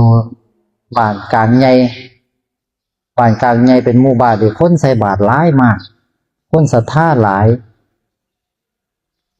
บ่ระเบือเนี่ยก็ถือว่าคนศรัทธาพอได้นะใส่ได้อยู่บอกธรรมะนี่ไม่ได้พูดแบบว่าสาหัสบ่ระเบือเนี่ยคนที่เข้าใจธรรมะเนี่ยโอ้ยมีหน่อยมากเลยเพิ่นว่าไม่ได้พูดหนาไปด้วยเนี่ย1อยู่ตรงนี้บวกกับ2อยู่ตรงนี้เท่ากับเท่าไหร่เท่ากับ3ว่าซั่นไปโลดเจ้ามันจะเข้ากับ3ได้ไงเอาเลข1มาวางตรงนี้เด้อเอาเลข2มาวางตรงนี้รวมกันได้เท่าไหร่ได้3ว่าซั่นใส่3อยู่ไสเนี่ยเขียนปุ๊บก็หายปั๊บเขียนนี่ยังก็หายตรงนี้มันบ่เคยทิ้งร่องรอยไปเลยตรงนี้มีผู้ใดสร้างขึ้นมาบ่มีเนาะมันมีอยู่แล้วเนาะตรงนี้ปัจจุบันนี่มันมีอยู่แล้วเนาะแม่นบ่อดีตต้องสร้างขึ้นมานะอดีตสร้างขึ้นมาจากตอนนี้แม่นบ่ปัจจุบันอนาคตสร้างขึ้นมาจากตอนนี้ปัจจุบันแต่ว่าปัจจุบันทิ้งร่องรอยไว้บ่เอาเลข1เขียนใส่ปัจจุบันตอนนี้ใส่มีบ่มีปัจจุบันก็หาบ่พอแต่ว่ามีปัจจุบันบ่มีแต่หาปัจจุบันบ่พอนั่นแหละธรรมะเป็นเรื่องที่มันบริบูรณ์อยู่แล้วมันมีอยู่แล้วสมบูรณ์อยู่แล้วแต่หาบ่เจออย่าหาเพราะปัจจุบันมันมีอยู่แล้วผู้ใดที่หาปัจจุบันผู้นั้นจะบ่มีทางเจอปัจจุบันเพราะปัจจุบันมันมีอยู่แล้วคันผู้ใดเข้าใจแบบนี้ผู้นั้นบ่เกิดจิตมันมีอยู่แล้วคันผู้ใดแสวงหาจิตจะบ่มีวันเจอธรรมะเลยเมื่อเฮารู้อยู่แล้วว่ามันมีจิตอยู่แล้วเมื่อนั่นแหละเฮาจะแจ้งต่อธรรมเฮาสิบ่เกิดเข้าใจบ่ธรรมะมันบ่แม่นเรื่องใส่สมองมันบ่ได้แม่นเรื่องที่มนุษย์เข้าใจแต่ธรรมะเป็นเรื่องของการพ้นออกมาจากความเป็นมนุษย์เข้าใจบ่มนุษย์บอกว่า1เนี่ยเขียน1ไว้ตรงนี้บวก2มนุษย์บอกว่าได้3 แต่ความเป็นจริงคือมันบ่เคยได้หนึ่งแล้วมันบ่เคยได้สองแล้วมันบ่เคยได้สามไก่บวกไก่เป็นไข่วะมันบ่เคยเป็นไข่แล้วมันบ่เคยมีไก่ด้วยนั่นแหละความจริงคือทุกอย่างมันบ่เคยมีตัวตนอยู่จริงเขาจะสมมุติให้มันมีปานใดมันก็บ่เคยมีอยู่จริงเพราะเขาบอกว่านี่คือโลกใส่โลกใส่มองใดคือโลกเขาเพราะว่านี่คือโลกบ่นี่แม่นโลกบ่เขาก็บอกว่านี่คือขวดเอ้าแล้วโลกอยู่ไสเขาก็บอกว่าดินนี่ได้โลกลองกลับมาเบิ่งนี่แม่นโลกบ่ดินว่าซั่นแล้วใส่โลกอ่ะ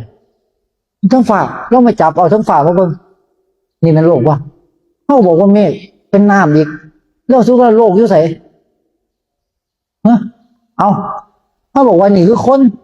แล้วห้องจับผ่าอันนี้เป็นคนบ่เอาว่าบ่แม่นคนเอาลองจับหนังเบิ่งอันนี้เป็นคนบ่แม่นว่าซั่นเอานั้นบ่แม่นหนังบ่เอาว่าเป็นหนังเอาแล้วคนอยู่ไส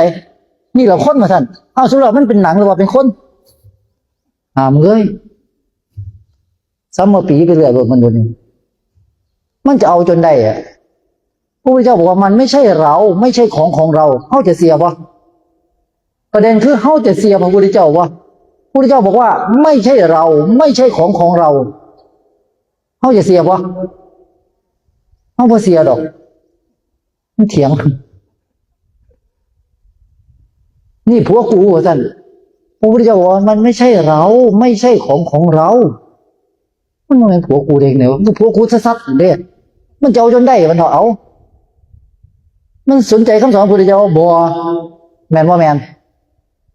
หัวข้าใครจะแตะไปแล้วเย้ยมักคักมักแน่เนาะมักเขาอ่ะ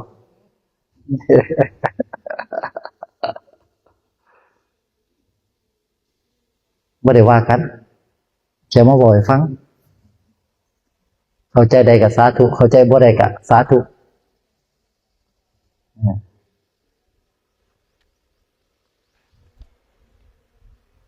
ผู้ใดเข้าใจได้พ้นนั้นก็พ้นทุกข์พ้นวัฏฏะบ่เกิดอีก